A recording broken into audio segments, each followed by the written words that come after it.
in the wind-swept settlement of Briar Creek, where the land was as unforgiving as the men who staked their fortunes on it. The sun began its slow descent behind jagged hills, burning the sky into a bruised palette of purple and gold. Amid the swirl of dust and the scent of dry grass, an auction was taking place that would bind two souls together, souls already cracked by loss and secrets, too heavy for one heart to bear. Leora Sinclair stood on the rough plank stage, one trembling hand resting on the swell of her belly hidden beneath layers of a faded calico dress. Her green eyes, dulled by exhaustion but bright with something stubborn and alive, flitted over the crowd of ranchers, miners, drifters, men who spat into the dust and eyed her with a hunger that had nothing to do with the child she carried. She wanted to run, but where? The stage was just 6 boards nailed together, but it may as well have been gallows. She tried not to think of the wire-thin man who barked out the bids in a voice slick as snake oil. She tried not to look at the gloved hands exchanging dirty bills, the way some men grinned at each other, like she was a piece of stock well fed enough to last the winter, pliant enough to do their will. She focused instead on the wind tugging strands of her hair from its tight braid, whispering around her like a promise. It could all be different if she just kept standing. And then he arrived. Levi Calder cut through the crowd like a blade, every eye drifting toward him the way flames bend toward a draft. He was young for a rancher this wealthy, no older than 30, but it wasn't his tailored coat or the polished boots that made men step aside. It was his eyes, ice blue, unwavering, the kind that didn't flinch in hardship or cruelty.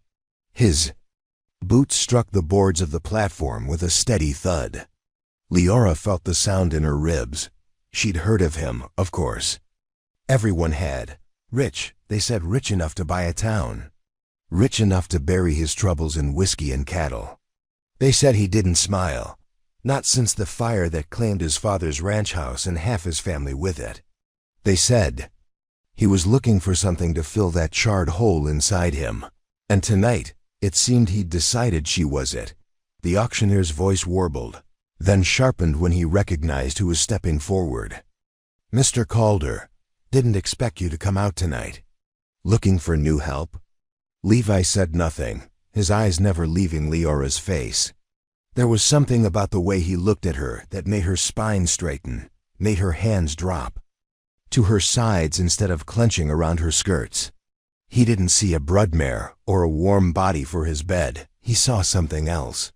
She wasn't sure she wanted to know what. The bidding restarted, but the moment he opened his mouth, every other voice fell silent. 200, he said, his tone as dry as the earth at his boots. $200. Enough to buy 3 good horses and a team of oxen. Enough to send every other man in the crowd backward, muttering curses and half-hearted insults they'd never dare say to his face. The auctioneer sputtered. 200? Going once, going. 300, a voice snarled from the back. A big man in a battered hat stepped forward, his mouth twisted with something sour. "She's carrying my blood. You think you can buy what's mine, Calder?" Leora's throat closed. She knew that voice. Billy Harlan, meaner than a rattler, lazier than a dog in the sun, and the reason she was up there tonight. The reason she'd run until her feet bled. She wrapped her hand protectively around her stomach, as if she could hide the child from him now. Levi's gaze flicked to Billy, then back to her. He raised one gloved hand, flicked his wrist like shooing a fly. 500, he said. The crowd gasped. The auctioneer, giddy with the scent of a windfall, slammed his hand down on the rail. Sold. And just like that, it was done. Leora could hardly breathe as she stepped off the stage. She wanted to spit at Billy's boots, to scream every ugly word she'd learned surviving men like him. But the wind was rising again, pulling her thoughts apart like frayed cloth. Her knees buckled when she reached Levi, but his hands were there, steady and surprisingly warm. He didn't say a word, just guided her toward a waiting carriage as if she weighed no more than a sack of flour. Inside, The silence was thicker than the velvet cushions. She could feel him watching her, feel the heat of his anger, not at her, but at everything that had brought her to that stage. Finally, she found her voice. "Why?" she whispered, her hand pressed against her child, the only part of herself she still trusted. "Why by me?" He leaned forward, elbows braced on his knees, his voice a low rumble in the darkness. "Because you needed saving," he said. "And maybe," his eyes flicked to her belly, "maybe I did too." Outside, Briar Creek faded into the dark. Ahead of them lay miles of open prairie, rumors waiting to be born, and a bargain sealed by desperation and the chance, just the smallest chance, that two broken people could make something whole again. Before we jump back in, tell us where you're from. If this story moves you, please subscribe. Tomorrow, I have a special story for you. The wheels of the carriage creaked under the weight of questions Leora was too tired to ask.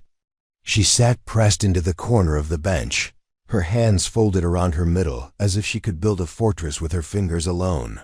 The road out of Briar Creek rattled her bones, each jolt driving home the truth. There was no going back. Levi sat opposite her, his wide shoulders blocking out half the lantern light that swung gently from the carriage ceiling. He hadn't spoken since he helped her up into the cabin, and for that she was grateful. Words felt brittle in her mouth. All she had left were her thoughts, and the storm of them made her stomach twist more than the rocking of the wheels ever could. Outside, the prairie stretched endlessly. It was nothing but a dark sea now, broken only by the occasional coyote cry or the shape of distant hills.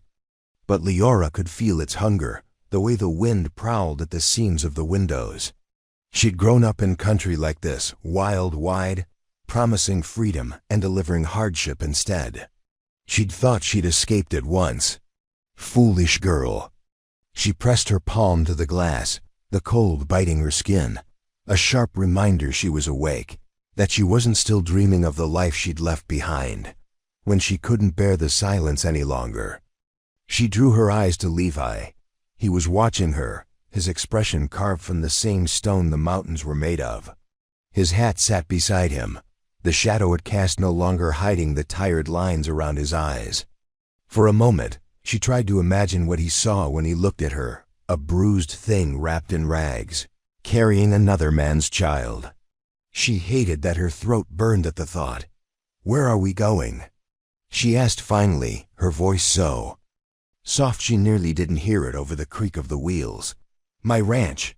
Levi's voice was as steady as the road was rough. "A few hours north. Far enough Billy Harlan won't dare sniff around. Far enough you can start over." Start over. The words tasted sour. She wanted to believe them, but they were like seeds thrown on winter ground. "He'll come. He always comes." Levi shifted forward, his elbows resting on his knees. His hands hung loose, but there was a tension in the set of his shoulders, a coiled promise of violence. She suspected few had lived to test. "If he comes, I'll handle him. That's not your burden anymore." Leora almost laughed, but the sound stuck in her chest. "You can't buy away ghosts." "I don't plan to." His eyes met hers cold blue, but under the lantern glow, there was something else there. Weariness, maybe even hope. "I plan to bury them." They fell back into silence.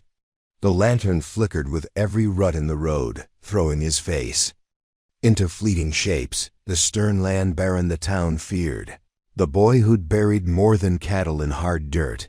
The man who'd spent $500 on a stranger, because something in her eyes had matched something in his own. When the night grew too heavy to hold inside, Leora shifted her gaze to the window again. She remembered a different road once, a different man beside her, whispering promises he'd never keep. She'd been 17 then, barefoot and laughing, convinced love was enough to change a man's bones. Now her bones ached from believing too much. She must have drifted. The next thing she knew, the carriage had stopped, the door wide to the scent of cold air and wood smoke. Levi offered his hand without a word, waiting as she unfolded herself from the bench. She ignored it, stepping down alone, her legs trembling. Under this sudden stretch of freedom, he didn't comment, only watched her with that same unsettling calm. The ranch house rose before her, a sturdy silhouette against the silver wash of moonlight. It wasn't grand, not the manner she'd half expected from the rumors, but it looked strong. Solid beams, a wide porch, warm light flickering behind curtained windows. Smoke trailed from the chimney, carrying with it the faint smell of stew and coffee. Leora's stomach growled, reminding her how long it had been since she'd eaten something that hadn't come out of a stranger's tin. Levi spoke low, as if he feared startling her. "Mrs. Pritchard will see to you tonight. Tomorrow we'll talk." Mrs. Pritchard appeared at the door, a squat woman with iron-gray hair pinned into a tight bun, her eyes sharp as an old hawk's. She peered at Leora, then at her belly, then back at Levi. If she disapproved, she didn't say it. She only beckoned. "Come inside, dear. You look ready to drop where you stand." Leora hesitated at the threshold. She could feel the warmth radiating from within, smell bread baking somewhere deep in the house. Her feet refused to move. This felt too much like a kindness she didn't deserve. Levi's voice came behind her, softer than before. "It's yours now, Leora, all of it. Rest." She crossed the threshold. The warmth hit her like a blow, softening the brittle edges she'd held so long they felt like part of her. Ribs. She didn't see Levi turn away, didn't see the way his shoulders dropped as he moved toward the barn instead of following her inside. She only felt Mrs. Pritchard's hand on her arm, guiding her down a narrow hall to a small room smelling of lavender and lye soap. The door shut behind her, leaving Leora alone for the first time in days. A fire crackled in a small stone hearth. A simple bed waited, blankets turned down. There was even a basin of warm water and a fresh shift laid across the footboard. Such small mercies, but they undid her more than any cruelty could have. She sat heavily on the edge of the bed, her fingers trembling as they brushed her stomach. "We're here," she whispered, though she didn't know if it was a promise or a prayer. Sleep pulled at her like a tide. She let it drag her under. Dream came as it always did, Billy's laughter echoing across the dark prairie, the snap of fists meeting her skin, the cold terror when she realized she was alone with no one left to call family. In the dream, she ran. She always ran. But the prairie never ended. When she woke, gray dawn seeped through the window. The blanket was twisted around her legs, damp with sweat. She sat up too quickly, a sharp pain slicing across her lower back. She breathed through it, hand on her belly, whispering to the child she'd made all her promises to. "Not much longer," she told the small, unformed life inside her. "Not much longer till it's just us." A knock came at the door. Mrs. Pritchard didn't wait for permission before opening it, carrying a tray laden with warm bread, butter, and a cup of coffee that steamed in the cold morning air. "You need food in you if you're to stand upright." "Today," she said, setting the tray on the small table by the bed. Her tone was brisk, but not unkind. Leora mumbled her thanks. She ate slowly, savoring every bite as if it might vanish. She could feel the woman's eyes on her, weighing and measuring. After a moment, Mrs. Pritchard spoke. "You think you're the first he's brought home like this?" Leora's fork paused halfway to her mouth. "Like what?" "Lost, scared." Mrs. Pritchard crossed her arms over her chest, the creak of her bones louder than the floorboards. "He's got a soft spot for broken things. Won't admit it. But I've known that boy since he was knee-high to a milk stool. Lost his mother when he was 15, his brothers in the fire. Lost more than most men have to lose before they turn 30. He tries to fix it with land, with cattle. Never works. Maybe you'll be different." The words pressed on Leora like a stone. She wanted to snap that she wasn't broken, that she didn't need fixing. But the truth hung in the space between them, heavy as wet rope. She swallowed it with her last bite of bread. "I'm not asking for anything," she said. "Not his pity, not his money," Mrs. Pritchard snorted. "A good thing, too. He's got plenty of both, but neither'll do you any good if you can't find a way to want more than just surviving." She didn't wait for Leora's reply. The door clicked shut, leaving the young woman with her thoughts and the flickering fire. Outside the window, the prairie shimmered under a fresh coat of frost. She wondered what it would look like in spring. If she'd still be here to see it. When she heard the knock again, it was Levi's voice that answered her unspoken question. "You decent?" She drew the shawl tight around her shoulders. "Come in."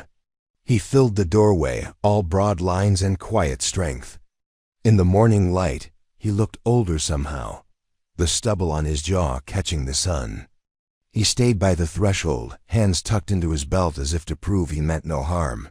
"You sleep?" he asked. "Some. Good." He shifted as if searching for words he rarely used. "I know you don't owe me trust, but I want you to. Know something. I didn't bring you here because I wanted to own you." Leora's chin lifted, defiant despite the tremor in her fingers. "Then why?" He stepped closer, dropping his eyes to her rounded belly, then back to her face. "Because you were standing on that stage like you were already dead inside. I know that look. I've worn it myself." The wind moaned against the window, rattling. "The pains."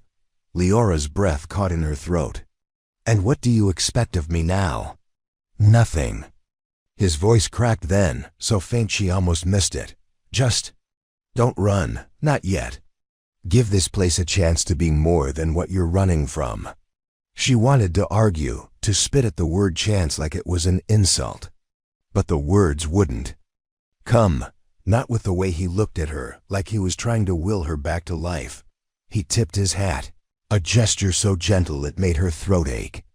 Then he turned and left her in the hush of the new day, with nothing but the sound of her heartbeat and the soft kick of the child within to remind her she was still here. Still standing.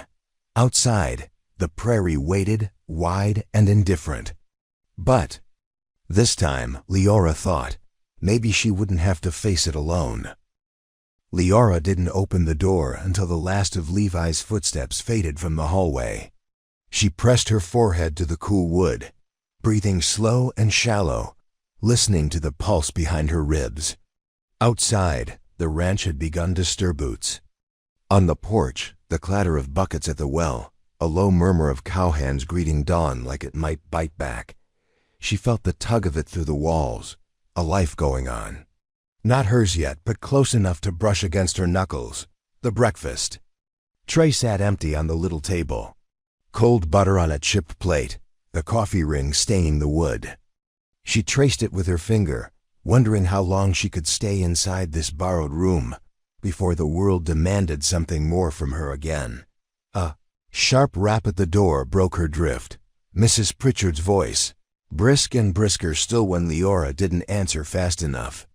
"You best come see this girl. No hiding today." Leora tugged the shawl tighter around her shoulders. She stepped out into the hallway's hush, feeling the warmth of the fire on her back and the draft of the morning in her hair. Mrs. Pritchard waited at the front door, her wiry arms folded across her chest. "Don't dawdle. The stock needs tending, and there's folk about who'd like a look at the ranch's new lady." "I'm no lady," Leora muttered. Mrs. Pritchard's mouth twitched at the corner. "You will be if you let yourself. Come on." They stepped onto the porch together.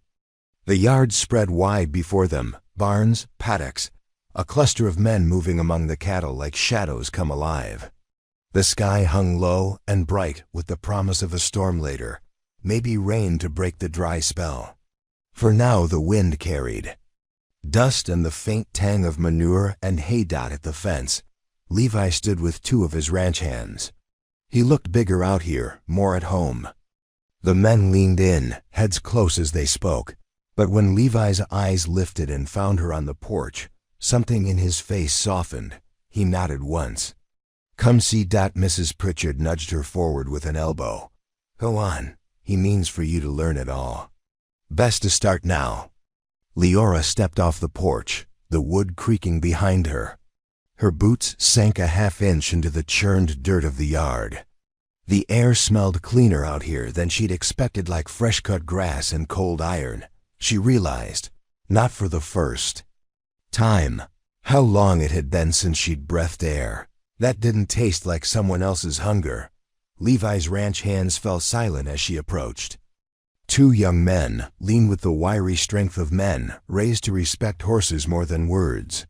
They touched the brims of their hats, eyes averted not out of disrespect but something closer to discomfort. She knew that look. She wore it herself. Sometimes. The one that says, "I see you're hurt, and I won't ask where it came from." Levi gestured to the paddock. "We're short 2 hands this week. Joe here's run ragged. I thought you'd want to see what you're part of now." Leora bristled. "I'm not," but he cut her off with a look, gentle but firm. "You're not stock, Leora. You're not charity either. You're here, which means you belong to the work same as I do. You'll know what keeps you fed, or you won't stay. Simple as that. A test, then." She lifted her chin, brushing past the men to the fence. Inside the pen, a young mare bucked at her halter, ears pinned flat, eyes rolling white at the corners. Her flanks were lathered with sweat. "New blood," Joe said quietly. "Untouched till last week. She's got spirit." Leora rested her, forearms on the top rail. "Spirit won't fill a trough." The ranch hand cracked a grin. "No, ma'am. But it keeps your line strong." She watched the horse circle, nostrils flaring at the scent of strangers. The wild in her reminded Leora too much of herself. A thing half-tamed, half-ready to bolt. "Want to name her?" Levi asked. His voice was close enough, she felt it at her shoulder. Leora didn't answer at first. She turned the question over on her tongue like a pebble, rough-edged and oddly precious. To name a thing was to claim it, to promise you'd see it through when it turned stubborn or mean. Finally, she spoke. "Call her Mercy, for what none of us get enough of." Levi's eyes flickered. Approval, maybe surprise. "Mercy it is." They stood that way a while, the 4 of them silent as the sun climbed. Around them, the ranch hummed chickens scratching. Near the cookhouse, the wind clattering a loose shutter, men calling out across the yard. It was all so normal, it made Leora's chest hurt. Normal was a memory she hadn't trusted for years. When the men drifted back to their work, Levi stayed by her side. "Billy Harlan won't come here," he said, as if he could read her mind. "Not without bleeding for it." She should have thanked him. She didn't. Gratitude tasted too much like debt. Instead, she turned from the fence. "And if he does?" Levi's jaw tightened, but his eyes never wavered. "Then I bury him beside every other mistake I've had to live with." It was too blunt to be comforting, but it settled something low in her belly, a knot she'd held so long she'd forgotten it could loosen. She watched him walk away, broad back folding into the barn's shadows. The horse snorted once, stamping a hoof in the dust. Mercy. Leora let the name root itself in her chest like a seed. Something new. Something that might grow. The days that followed fell into a shape that startled her, a rhythm. Wake before dawn, eat the bread and porridge Mrs. Pritchard laid out, pull on boots too big for her feet, and watch the yard wake with the sun. She wasn't given chores. Levi seemed unwilling to press her too hard too fast, but she watched, asked questions. She learned the men's names: Joe, whose laugh barked louder than a dog's; Matt, who sang to the cattle when he thought no one could hear. She learned that a ranch ran on more than muscle. It ran on trust, and the stories men carried between them like fire passed from torch to torch. At night, she lay awake in the little room, listening to the timbers creak, to Mrs. Pritchard's snores down the hall, to her child's restless fluttering inside her belly. She wondered if she'd stay long enough to see the child's first steps on this hard ground. If she'd ever feel brave enough to call this place hers. One afternoon, She found herself standing in the doorway of the barn, drawn by the sound of Levi's voice. He stood by a stall, stroking the nose of a gelding gone lame. He spoke to the horse like it understood every word, low, steady, unafraid of being heard. Leora leaned against the frame, half hidden in shadow, her heart beat strange in her throat. She could see him now not as the man who'd bought her freedom, but as a man who needed saving too, maybe more than she did. The thought should have frightened her. Instead, it left her breathless with something sharp and bright. Are you going? To stand there all day? Levi didn't look up, but a ghost of a smile tugged at his mouth. She flushed, stepping inside. You talk to all your animals like that, only the ones that listen.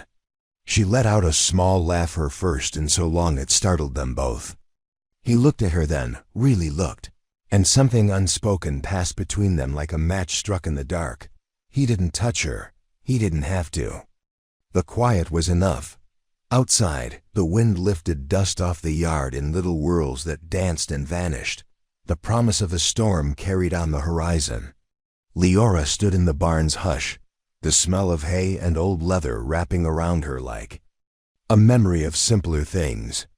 Maybe this was what mercy felt like, not a grand gesture, but small moments stitched together with a hope you were too tired to name. She touched her stomach, felt the child turn under her palm. Not alone, she thought. Not anymore. The wind came up at dusk, rattling the shutters and sighing through the tall grass that circled Levi's ranch like a wild, untamed moat. Leora stood at the window of her small room, watching it bend and shiver under the weight of the gathering storm. She pressed her fingertips to the cold glass, the ache in her back a steady reminder of the life growing inside her. She should have been afraid. A month ago, the thought of Billy Harlan riding up that long dirt road would have kept her awake for nights on end. Now, though, her fear had become something quieter. A watchful thing tucked in the corner of her chest, waiting for a reason to rouse. It wasn't just Levi's promise to bury any man foolish enough to test him. It was the way the ranch held itself together, even on the edge of nowhere. The way men tipped their hats to her now instead of looking through her. The way Mrs. Pritchard laid out bread and broth and always made sure Leora had enough for two. Some nights she lay awake and wondered when the other shoe would drop. When she would wake to find the ranch empty, the fences burned, the prairie stretching out in all directions like an ocean meant to swallow her whole. But every morning the world came back. The roosters crowed. The cattle bawled for hay. Levi's boots scraped the porch as he set off to walk the fences before first light. She wondered if that was what hope really was. Not some grand sunrise, but the simple fact that the sun kept rising at all. It was late when she heard the quiet knock. She turned, startled by how deep the night had grown. She tugged her shawl tighter around her shoulders, feet bare against the cold plank floor. Leora? Levi's voice. He didn't wait for her answer before pushing the door open, just wide enough to lean his shoulder against the frame. His hat was gone, his hair mussed from the wind, a line of sweat and dirt across his brow. She took in the small details. The way his hands curled loosely at his sides, the faint tremble of exhaustion in his posture. She wondered how much of himself he buried in this ranch, how many storms he'd weathered to keep the lights burning. What is it? She asked, softer than she meant to. He didn't smile. Levi Calder was a man who saved his smiles for horses and half-grown calves that needed coaxing into a stall. But his eyes softened as they found hers. Need you to come out to the barn. A chill danced up her spine. Is it Mercy? He shook his head. Another mare. Foaling early. Joe's got his hands full with the herd, I figured. He cleared his throat, awkward in a way that made her chest tighten. Figured you might know more than me. She wanted to laugh. The last time she'd helped birth a foal, she'd been no more than 14, knee-deep in mud and prayers that the old roan would push through. But she nodded, gathering her skirts with one hand as she slipped past him into the hall.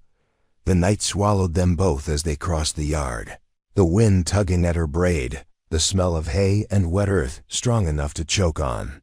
The barn. Door creaked open to the familiar warmth of animal breath and old wood.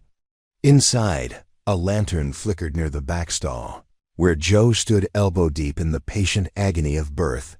The mare lay on her side, flanks heaving, eyes wide and rolling. Leora knelt at her head, murmuring nonsense words she hadn't spoken in years.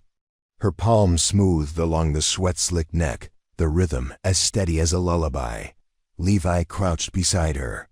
"She's been at it a while. Joe says the foal's turned." She nodded, half listening. Her mind sank into the work. The barn walls faded, replaced by the thrum of the mare's heartbeat, the shudder of effort that rippled through her body. Birth was a wild thing, no mercy for the weak, no time for fear. Leora whispered old prayers into the mare's ear, words her mother had once said to her in the dark of a dirt-floor cabin. After an hour that felt like a lifetime, the foal came slick and small and stubbornly alive. Leora sat back on her heels, breathless, as Joe cut the cord and eased the mare's head around to nuzzle her new baby. The stall filled with the sound of wet snuffling, of life deciding it would cling to this world after all. Levi let out a breath. That might have been a laugh. He pushed a hand through his hair, leaving a streak of straw behind. "You've got a touch," he said. Leora shrugged, wiping her palms on her skirts. "Some things come back when they need to." They stood together, watching the foal stagger onto spindly legs. The wind rattled the barn boards, but inside it was warm and close, the air thick with the smell of hay and fresh life. Levi's shoulder brushed hers. "Billy's not coming." The words dropped like stones into the straw between them. She didn't. Ask how he knew. She'd seen the letters Levi burned in the stove, the men he paid to ride down the mountain trails to sniff out rumors like wolves. She knew what he'd done and what it had cost him to keep it quiet. "Still," she whispered, "how can you be so sure?" He didn't answer right away. He just reached out, his hand hovering near her shoulder, not quite touching. "Because he'd have to come through me, and he won't do that." His eyes flicked to her belly. "He's got no claim on what's mine now," she flinched. "Yours?" Levi's mouth tightened. "This ranch, this place. You and that child. I bought you to give you freedom, not chains. But you're here now, Leora, whether you run tomorrow or 10.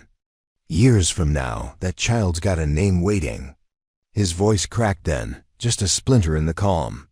She thought of how he must have sounded as a boy too young to bury his mother, his brothers, the house that once stood where this barn now did. She thought of the fire he'd spoken of only once, his eyes gone distant, his voice as empty as a grave dot. She reached out before she could think better of it, her hand resting on his wrist. "I don't want to run." It was the first true thing she'd said in weeks. His breath left him in a rush. The horses shifted in their stalls. The foal mewled, a sound too fragile to last long in this hard world. Outside, thunder cracked. Rain began to drum on the roof, steady and cleansing. They stood in it together, two people who'd known the worst a storm could bring, daring to believe it might wash something clean instead. When she looked at him again, his eyes were the same cold blue, but something softer flickered there. Something that might grow if she let it. She squeezed his wrist once, then let go, turning back to the mare and her newborn. The smell of wet hay and warm breath wrapped around her like a promise. She didn't say it, but she thought it, fierce and clear as the rain pounding the earth. "I am not yours to own, but I am yours to stand beside." That it was a start. When they left the barn, dawn was breaking, pale gold threading through the ragged clouds. The storm had passed as quickly as it had come, leaving the yard washed clean, the smell of sagebrush and wet dust rising from the ground. Leora paused on the porch. Steps, rainwater dripping from her hair. Levi stood behind her, his shadow stretching long across the yard. "You should sleep," he said.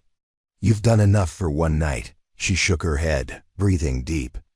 "I want to see the sun come up," and so they did. They stood there, two figures, bruised by what they'd survived, hands brushing once, then again. Watching the sky brighten over the prairie, they breathed together in the hush before the day claimed them, two people learning what it meant to build something that might last longer than their scars. When Mrs. Pritchard called from the doorway, her voice as sharp as the morning air, Leora only smiled. "Coffee's on," the old woman said, "and you both smell like the barn." Levi barked a laugh that startled them both. Leora didn't flinch. She felt the warmth bloom low in her chest. Small and stubborn as a sprout pushing up through stone. Maybe mercy wasn't just for horses. Maybe, she thought, it was for people like them too.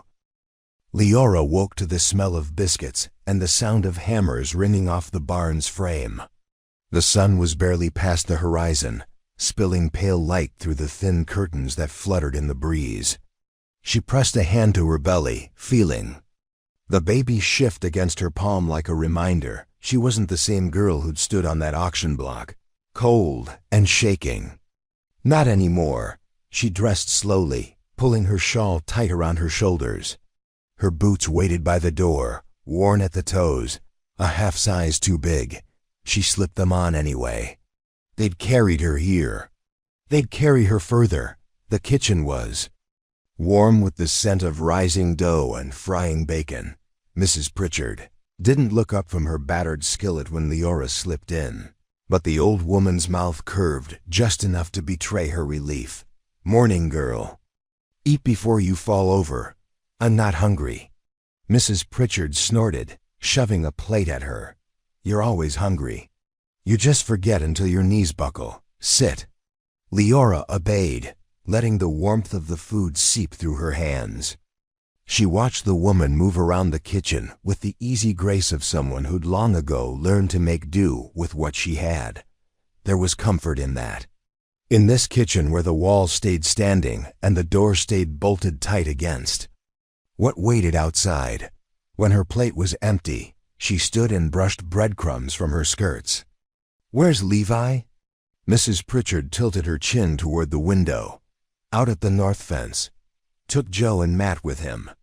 Some of the herd's been pushing through the lower pasture.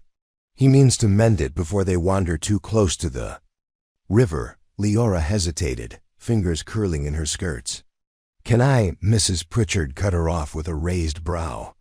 "You want to stand in the sun and watch men hammer boards?" Leora woke to the smell of biscuits and the sound of hammers ringing off the barn's frame. The sun was barely past the horizon, spilling pale light through the thin curtains that fluttered in the breeze. She pressed a hand to her belly, feeling the baby shift against her palm like a reminder she wasn't the same girl who'd stood on that auction block, cold and shaking. Not anymore. She dressed slowly, pulling her shawl tight around her shoulders. Her boots waited by the door, worn at the toes, a half size too big. She slipped them on anyway. They'd carried her here. They'd carry her further. The kitchen was warm with the scent of rising dough and frying bacon. Mrs. Pritchard didn't look up from her battered skillet when Leora slipped in, but the old woman's mouth curved just enough to betray her relief. "Morning, girl. Eat before you fall over. I'm not hungry." Mrs. Pritchard snorted, shoving a plate at her. "You're always hungry. You just forget until your knees buckle. Sit." Leora obeyed, letting the warmth of the food seep through her hands. She watched the woman move around the kitchen with the easy grace of someone who'd long ago learned to make do with what she had. There was comfort in that. In this kitchen where the walls stayed standing and the door stayed bolted tight against what waited outside. When her plate was empty, she stood and brushed breadcrumbs from her skirts. "Where's Levi?" Mrs. Pritchard tilted her chin toward the window. "Out at the north fence. Took Joe and Matt with him. Some of the herd's been pushing through the lower pasture. He means to mend it before they wander too close to the river." Leora hesitated, fingers curling in her skirts. "Can I?" Mrs. Pritchard cut her off with a raised brow. "You want to stand in the sun and watch men hammer boards? Go on then. Just don't come back whining when your feet swell." Ghost of a smile pulled at Leora's mouth. She slipped outside, the screen door thudding gently behind her. The morning was crisp, the scent of sage heavy in the air. She followed the narrow path past the barn and Mercy's paddock. The mare stood near the fence, her young foal pressed close to her flank. Leora paused, hand resting on the rough rail, watching the way the newborn nuzzled for milk. It made something twist sweet and painful inside her. Mercy lifted her head, ears twitching toward Leora. It felt like a greeting, or maybe a reminder wild things recognize their own. When she reached the north fence, the hammering stopped. Levi stood on the far side of a sagging post, sleeves rolled up to his elbows, sweat streaking the dust on his throat. Joe and Matt leaned on their shovels, sharing a quiet joke that died the moment they saw her. Levi's eyes found hers instantly. They always did, as if he kept a piece of himself trained on her every hour of the day. He didn't smile, but he didn't look away either. "Fence won't mend itself," Joe muttered, half grinning at Matt as he drove a nail home. Leora ignored them. She stepped closer to Levi, arms folded tight under her breasts. "You could have asked for help." He shrugged, setting a post straight with one boot. "Didn't know you were handy with a hammer." "I'm not." She frowned. "But I can hold boards, fetch nails, something." A muscle jumped in his jaw. He didn't say no, but he didn't say yes either. Instead, he tipped his chin toward a pile of cedar rails stacked nearby. "Grab the short ones. They fit the bottom rung." She did as he asked. Her palms stung where the splinters bit, but she said nothing.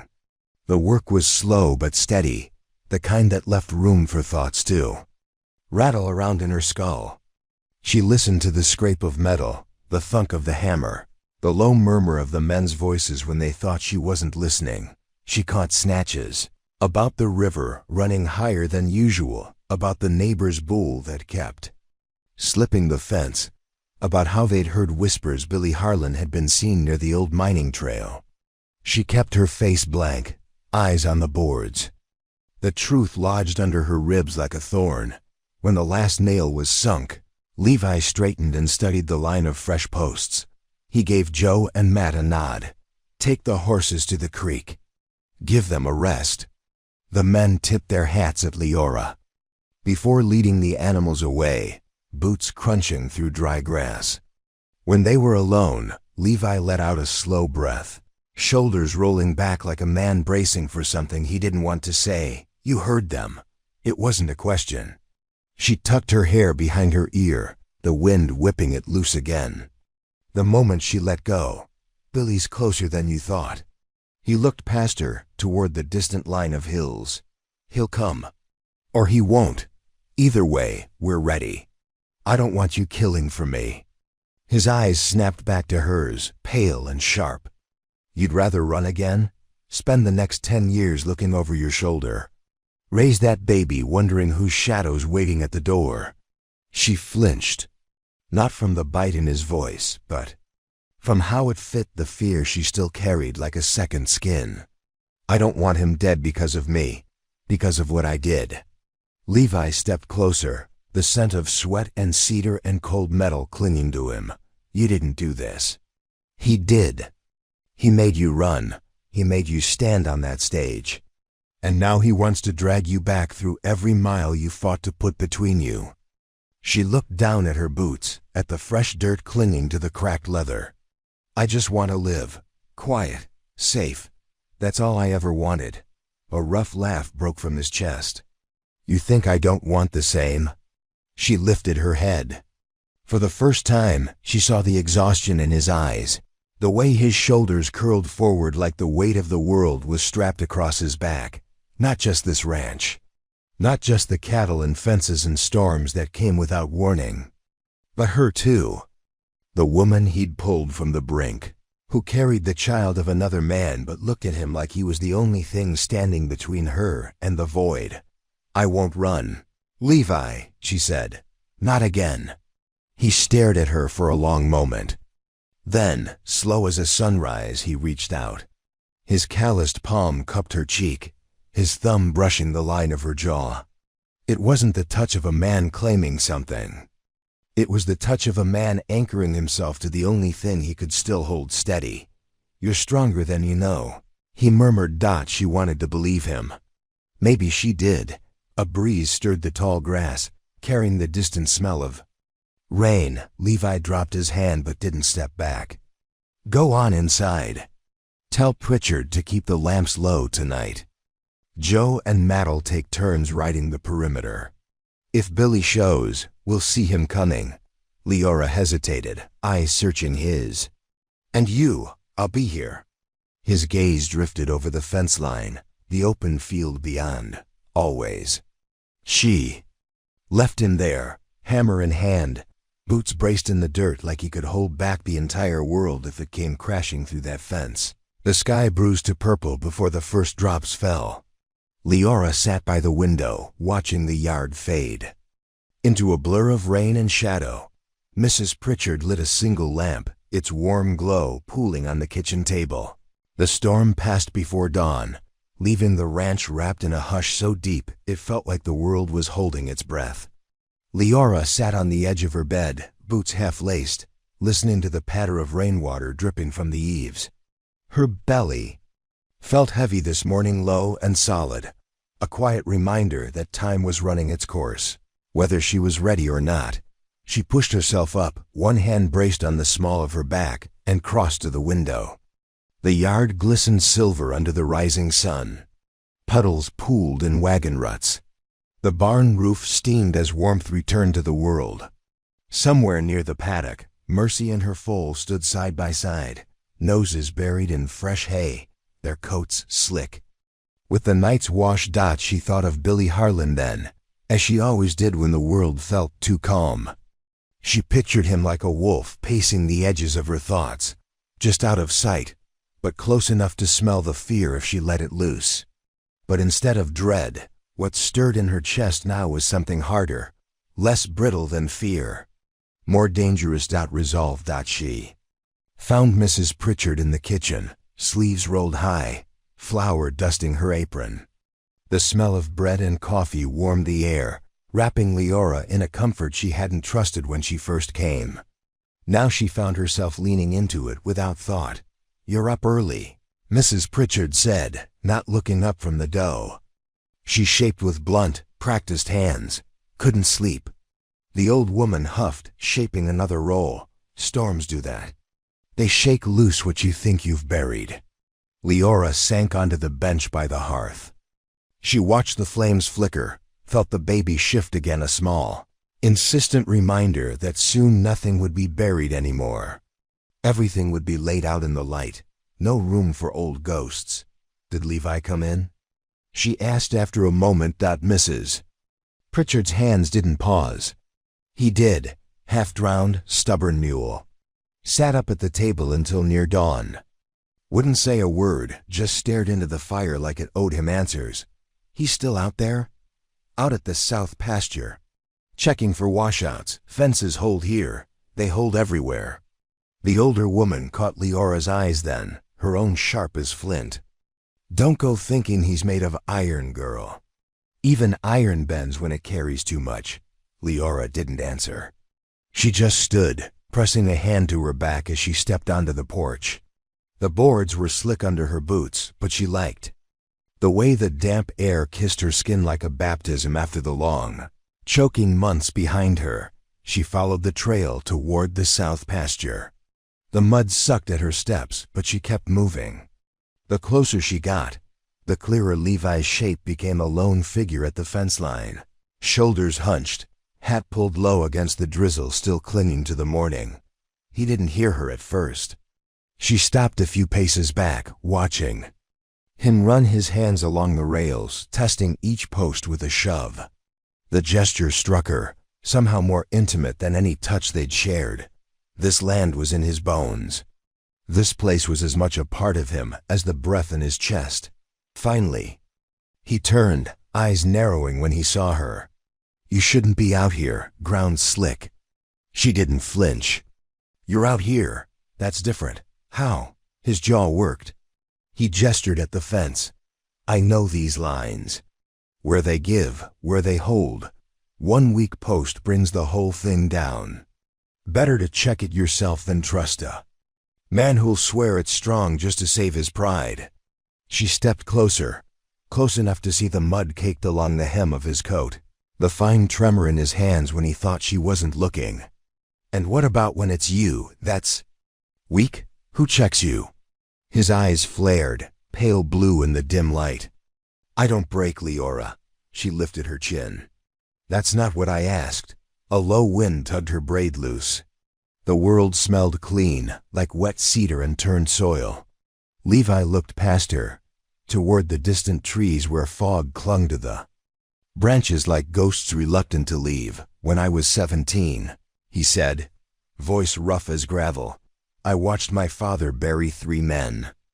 Good men, killed trying to keep cattle from crossing the river in spring thaw. Flood took them same as it took the fence, same as it took half the herd. My father said, land don't love you back. You work it anyway. I've been working it ever since." She heard what he didn't say, that he'd learned to brace and bear it, to stand and watch the river rise, even if it took the best of what he'd built. "Levi," but he cut her off with a look that made the words stick behind her teeth. "You should be inside, rest." She felt anger, then familiar and sharp, but clean, like fresh air in her lungs. "I'm not a fragile thing you can shut up in a room." His lip twitched. Not quite a smile, not quite an apology. "Never said you were. Then stop treating me like one." He stepped closer, boots squelching in the mud. His hand lifted, hesitated, then settled against her cheek, thumb brushing the soft place under her eye. "I'd tear this land apart, board by board, if it meant you and that baby never had to fear what waits beyond it." Her eyes burned.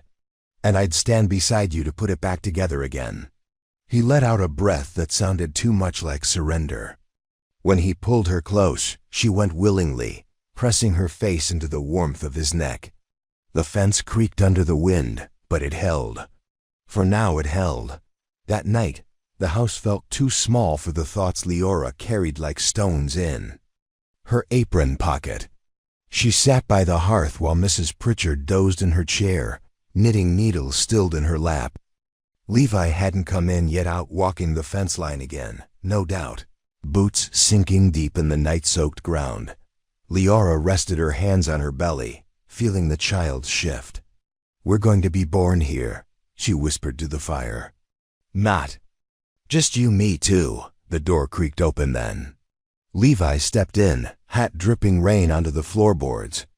He froze when he saw her awake, but she just lifted her chin, daring him to send her off to bed again like she was a child. Instead, he sank onto the hearth beside her, boots spread wide, hands dangling between his knees. For a moment they sat, like that two silhouettes framed by the dance of flames, the storm settling its bones in the rafters overhead. "Fence lines are clear," he murmured, eyes fixed on the fire. She nudged him with her knee. "Good, means you'll sleep tonight." His mouth twitched. "You calling me stubborn?" "If the boot fits." He snorted, the sound pulling a reluctant laugh from her throat. It broke something open between them, something that had been tight as a drum since the first moment he laid his money down and called her his. Not ownership, not pity, just the truth that they were two people who'd lost too much to let go now. Dat. She shifted, her shoulder pressing into his. "When it happens, when he comes, I don't want you to go out there alone." He looked at her then, and for the first time in weeks, she saw fear naked on his face. Not fear of the fight, fear of what losing it would mean. "I can't promise you that," he said hoarsely. "You can," she shot back, voice firm as iron. "You stand with me. I stand with you. That's how this works." He stared at her, as if seeing her for the First time, not as the girl on the stage, not as the ghost of another man's mistake, but as a woman forged by every mile she'd walked alone. His hand found hers on her belly, fingers threading together like fence wire. "Then that's how it'll be," he said. Outside, thunder rumbled, but it felt distant, now just noise at the edge of a promise they'd made to each other in the hush of an old ranch house that had stood long enough to teach them what it meant to hold. She leaned her head against his shoulder. He didn't flinch. He only squeezed her hand tighter, his other arm settling around her back like a brace that would never buckle. They sat that way until the fire burned low, until Mrs. Pritchard's snores drifted soft and steady through the dark, until the wind outside stilled and the world felt, for a moment, like it might stay this quiet forever. Leora breathed it in like a prayer. This was what it meant to stand. And this time, she wouldn't do it alone. Morning came slow and sullen, the sky the color of old bruises. Leora woke to the sound of boots on the porch, low voices carrying through the crack beneath her door. She lay still a moment, the quilt pulled up to her chin, one hand curved protectively. Over her belly, the baby stirred, a roll and push beneath her ribs that made her catch her breath. Not long now. Not long at all. She swung her legs over the edge of the bed, boots waiting where she'd left them, mud still crusted on the soles from the south pasture. She liked the dirt under her feet now. It made her feel anchored, like every step she took here rooted her deeper into the land Levi called his, and now, maybe hers too. When she stepped into the kitchen, the voices fell silent. Levi stood by the door, hat in hand, hair damp from the mist outside. Joe and Matt sat at the table, eyes darting to Leora and then away again, like boys caught whispering secrets. They weren't sure they had the stomach to share. Mrs. Pritchard set a mug of coffee in front of Leora with a quiet clink. "Sit, girl, warm up before you go asking questions." But Leora's eyes were locked on Levi's. "What is it?" Levi's jaw tightened. He rolled his hat between his palms, the brim soft and worn from years of handling. "Billy's been seen.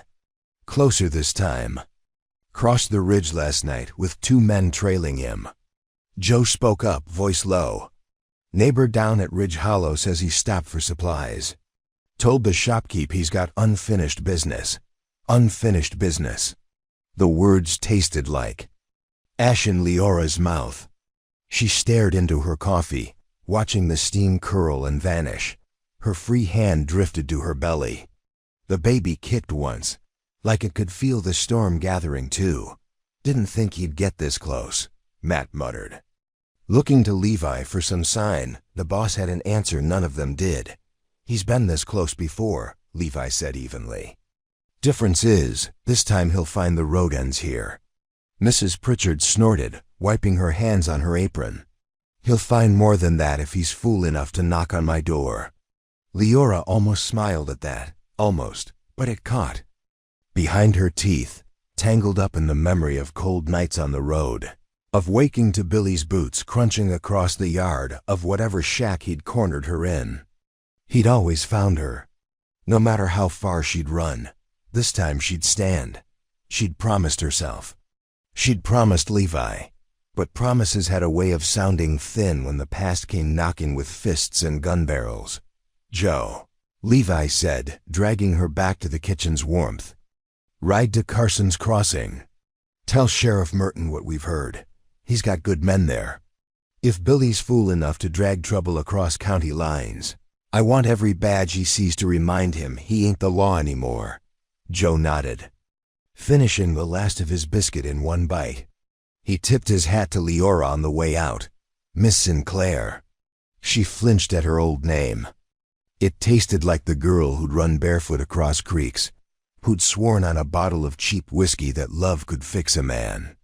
The girl who'd learned different the first time Billy's hand came down across her cheek. "Matt, check the lower pasture," Levi went on. "I want eyes on that side till sundown. Don't take chances. If you see anything, you ride back fast. Understand?" "Yes, sir." The door banged shut behind him, the cold morning pressing in for a moment, before Mrs. Pritchard shoved it closed. With her hip, Leora found her voice then, quiet but steady. "And me?" Levi's head came up. "You stay close, inside if you can. If not, I stand with you," she finished for him. His eyes softened, but the line of his shoulders stayed tense. "Ain't asking you to carry a gun." She lifted her chin, feeling the weight of the iron tucked away in the back of the pantry. She'd cleaned it herself 2 days ago, hands steady as she loaded each chamber. "I know, doesn't mean I won't." Mrs. Pritchard barked out a laugh sharp as a crow's caw. "Well, he'll wish he never climbed on his horse if he sees you holding that old piece." The kettle whistled. The smell of bread rose warm and sweet. And yet outside, the wind rattled the window panes like a warning. Midday brought a restless hush over the yard. Leora helped Mrs. Pritchard set bread to rise, her fingers kneading dough into neat rounds, while her mind ran circles faster than her hands ever could. Levi paced the porch, boots scraping the boards in a steady rhythm she found oddly comforting. Each step was a promise. "I'm here. I'm watching. I'm ready." When the sun slipped low behind the hills, shadows spilled long and crooked across the paddocks.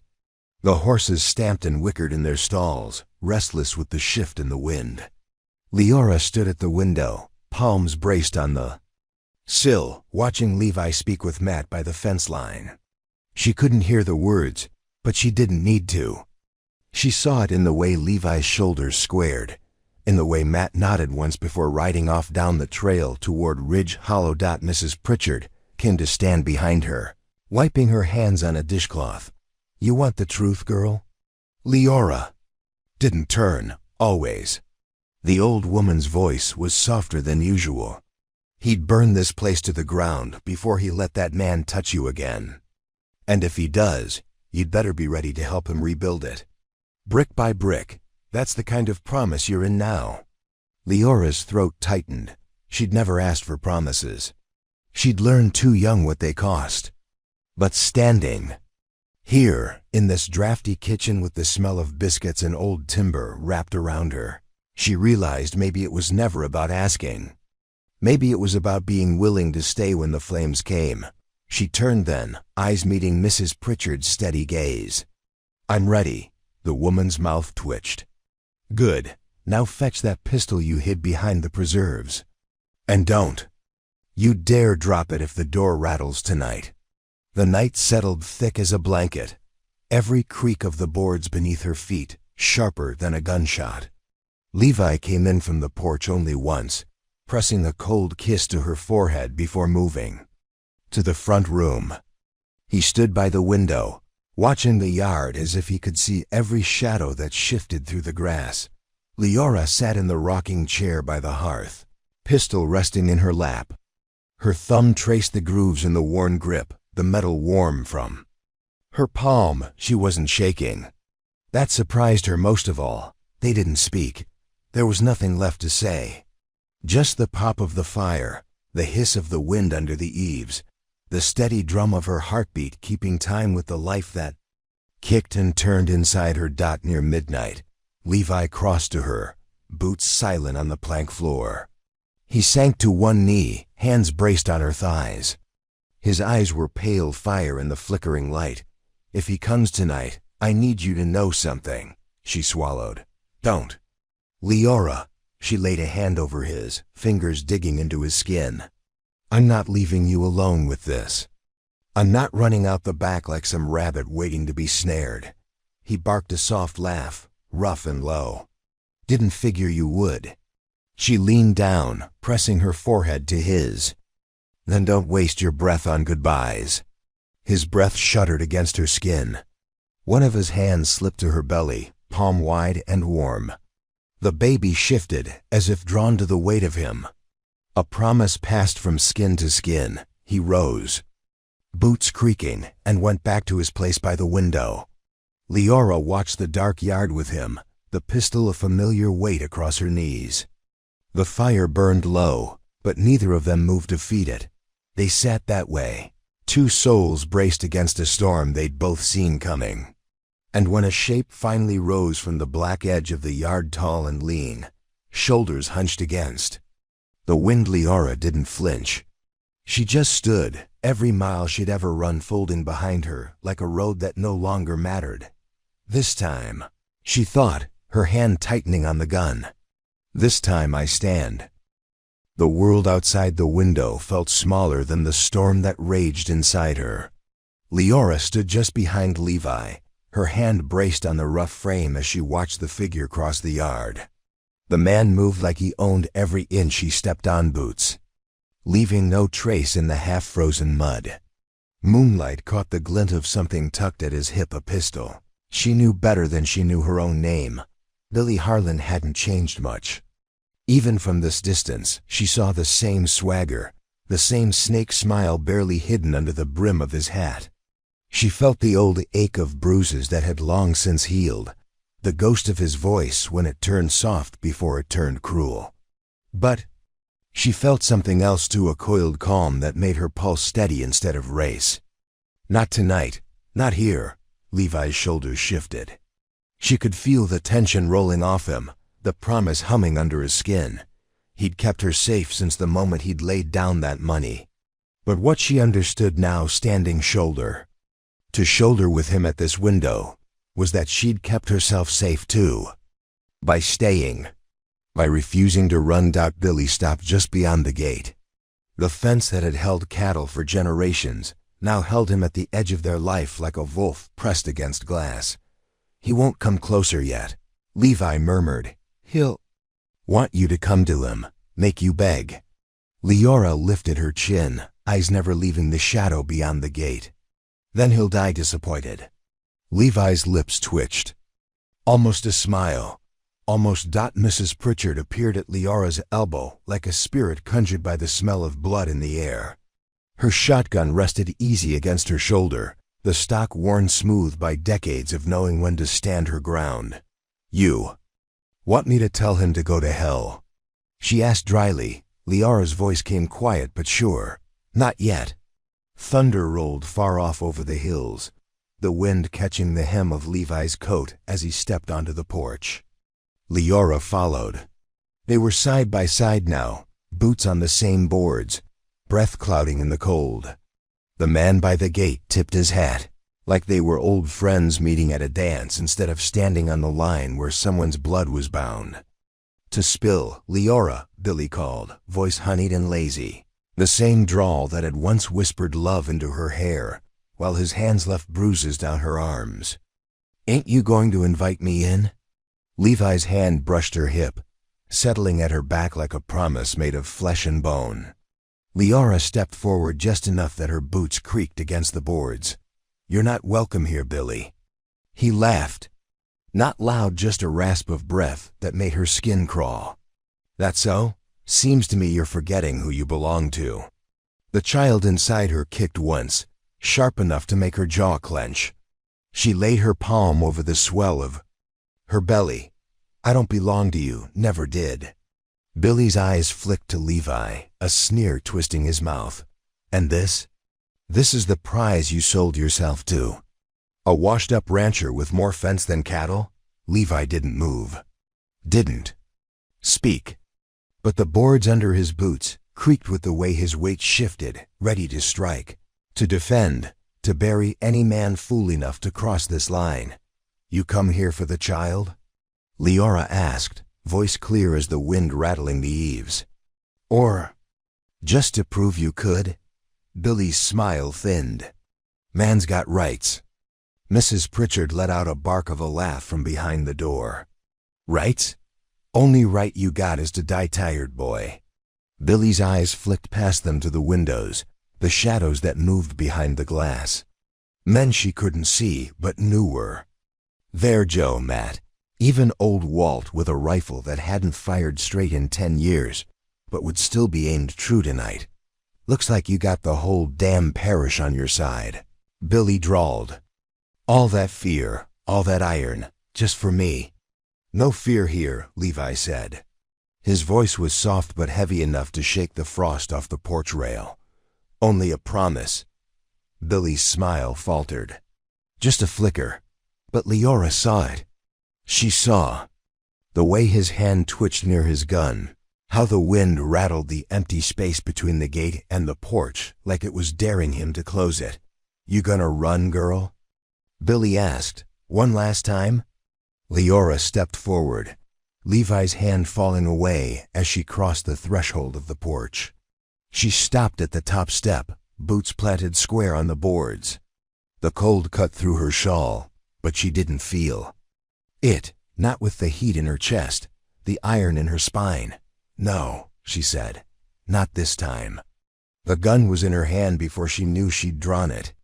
The old piece Levi had shown her how to clean, how to load, how to hold steady when your heart wanted to crawl into your throat and choke you on your own breath. She kept it pointed at the dirt by Billy's boots. Not yet, but close enough he saw it for what it was. "Go home, Billy," she said. "While you still can." His eyes narrowed. "You threatening me, girl?" "No, I'm promising you. Same way you promised me all those nights. You said you'd never raise a hand to me again. Same way you promised you'd love me better tomorrow. I learned what your promises are worth." A flicker of something ugly crossed his face then. Not rage, not yet. Just the bruised pride of a man who'd never been told no and found the word. Didn't sting enough to stop him. Levi stepped up beside her, boots silent on the step. He didn't reach for his gun. Didn't have to. It was in the set of his shoulders. The way he stood slightly in front of her without blocking her view. A shield that knew better than to think it could stop her from pulling the trigger if it came to that. Billy spat into the dirt. "You think this ends with you two standing up there like the king and queen of some goddamn fairy tale? You think the law'll save you?" "No," Leora said. She lifted the gun, steady now, aimed just shy of his chest. "I'll save myself." For a heartbeat, it felt like the world went silent. The wind held its breath. The porch boards went still beneath. Her boots. Levi's hand hovered near his own holster, but didn't move. Billy laughed then. Sound so sharp and mean it made the hair on her neck stand up. He stepped forward, one boot crossing the gate line. Leora fired. The shot cracked the night wide. Open. Billy stumbled back, hat flying from his head as the bullet kicked up dirt at his feet. She'd missed on purpose. She wasn't sure she'd do the same if he took another step. "You think you're tough now, huh?" Billy's voice turned high and ragged. "You think you're something?" Levi's gun was out now, cold iron catching the lantern light. His voice was quieter than hers when he spoke. "You take another step, Harlan, and you'll find out just how much she's got left to lose." Billy looked at them, really looked. At the girl who'd once begged him to love her enough to stop hurting her. At the man who'd spent every day since teaching her how to build fences no one could cross without bleeding. At the house behind them, warm and bright, full of people who'd stand over their graves before they let him drag her back into the dark. He shifted his weight. Leora felt the choice ripple through him like a shiver. One last bluff. One last lunge. She sighted down the barrel, the cold bite of the wind on her cheek. "Try it," she breathed. For once, Billy didn't. He backed away, boots dragging in the mud. He bent for his hat, crammed it down over his greasy hair, and spat another curse that blew away in the wind. "You'll see me again," he hissed. "You'll wish you'd run while you could." Levi's gun didn't waver. Leora's didn't either. They watched him cross back through the gate, a figure swallowed by moonlight and drifting snow. They didn't speak until the night closed. Around him, until his footsteps faded like a bad dream that wouldn't dare haunt them again. Levi lowered his gun first, breath leaving him in a long, raw exhale. "You're shaking," he murmured. Lior turned to him, pistol still warm in her hand. "I'm standing," she said. And in his eyes sharp blue gone soft as dawn, she saw the truth of it. She always would. The wind died with him gone. It didn't roar or howl the way it had when Billy's threats carried on its back. Now it settled into a hush so deep, Leora felt it in her bones, a quiet that rang louder than gunfire, deeper than a cut that would ever heal smooth. She stood there on the porch long after the echo of his boots vanished beyond the gate.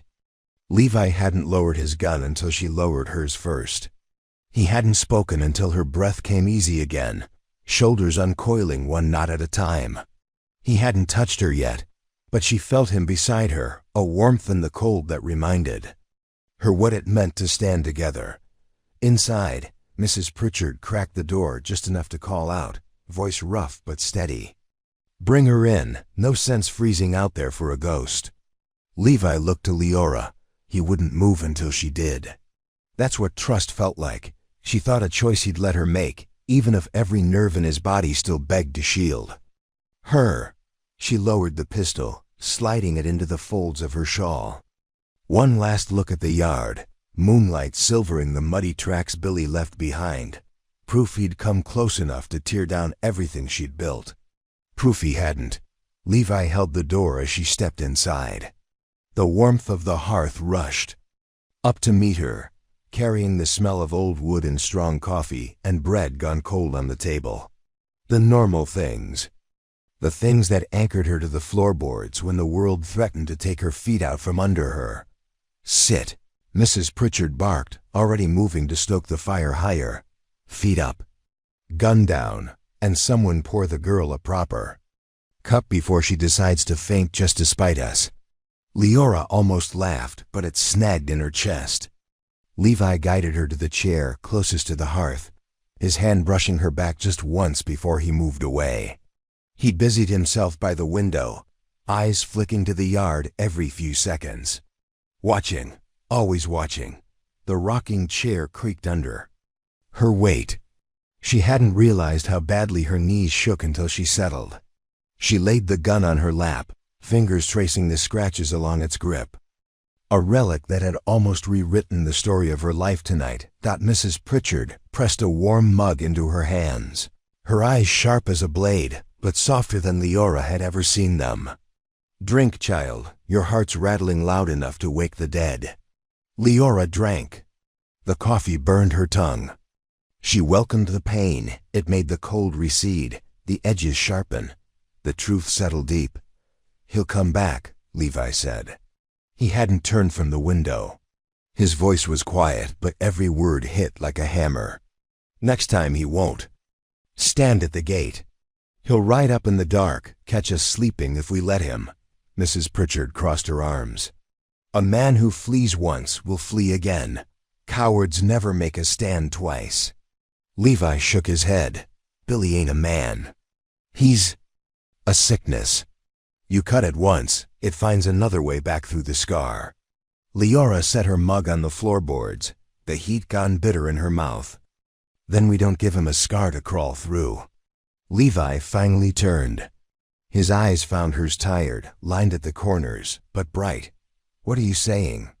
She pressed her palm over her belly, the baby shifting like it wanted in on this. "Promise to."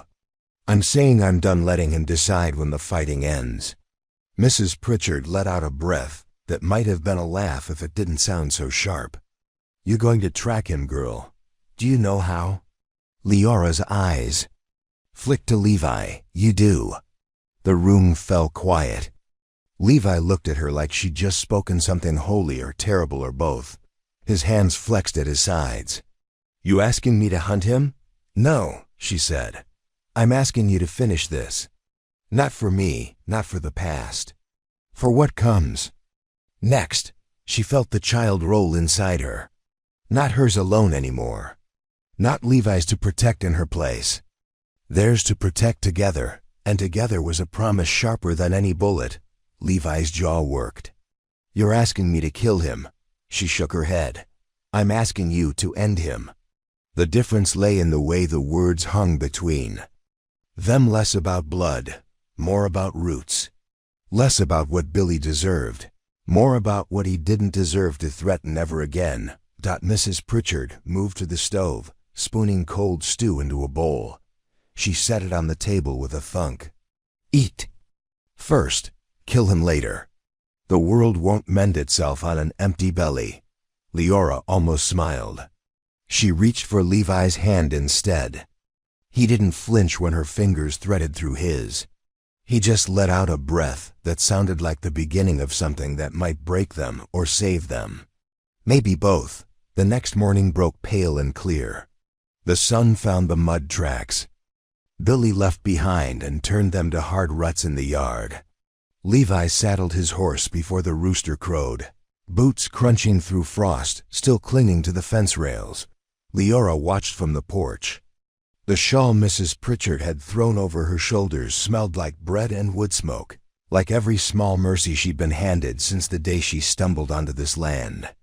It felt heavier today, though, like it carried the promise she'd spoken into Levi's palm the night before. When he swung into the saddle, he looked back at her. Just once. His eyes found hers the way they always did, like a question she was learning how to answer. "Don't wait up," he said. The words were rough, a joke that didn't land quite right. She stepped off the porch, boots sinking into the frozen mud. She closed the distance between them until she could lay a hand on his boot, her other hand pressed flat over the child growing under her ribs. "I'll wait," she said, "but not forever." Something in his face eased then, the edge softening. He leaned down, his forehead brushing hers for a heartbeat. Then he was gone, boots pressing his promise into the dirt all the way down the lane. The days that followed tasted like waiting. Leora spent them at the window, at the gate, in the yard, tracing Billy's old tracks until the wind wiped them clean. She moved through the house with her shoulders squared and her hand never far from the pistol Levi had left her. Not out of fear, but to remember she could. That she would. Mrs. Pritchard muttered under her breath each time she caught her standing at the window too long. A watched road never brings a rider home faster. But Leora only smiled, small and sharp. Don't need him faster. Just need him whole. At night, she lay awake in the bed they'd never quite learned how to share, her palm curved over the life inside her. Her mind drifting to the fences Levi mended every day he kept this land upright. Fences didn't just keep things out. They kept what mattered in.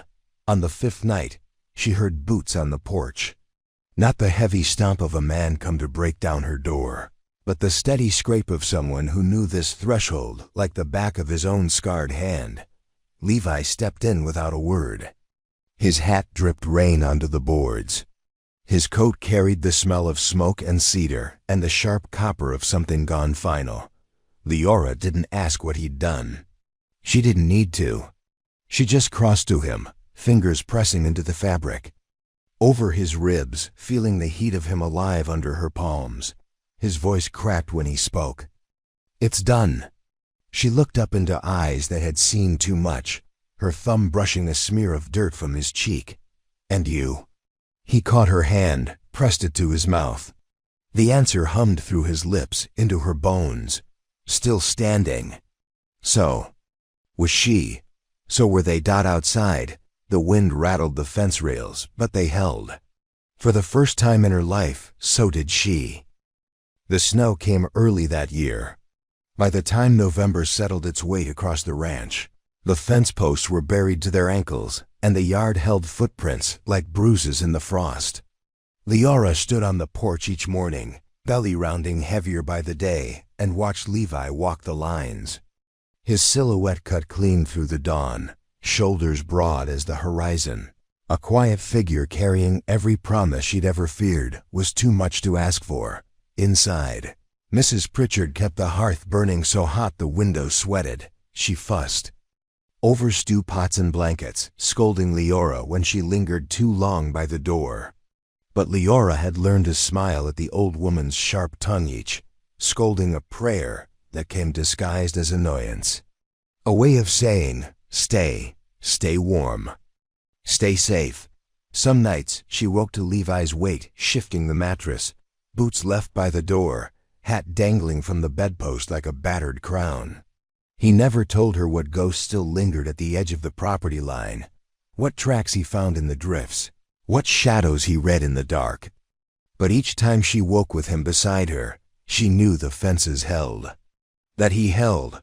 He still hadn't spoken Billy's name since the night he rode out. She didn't push him to. Some things buried in the snow were better left asleep.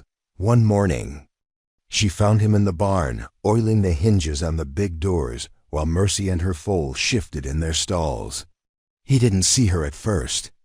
She stood there in the hush, watching the quiet bend of his shoulders as he moved like a man mending not just hinges, but something inside himself.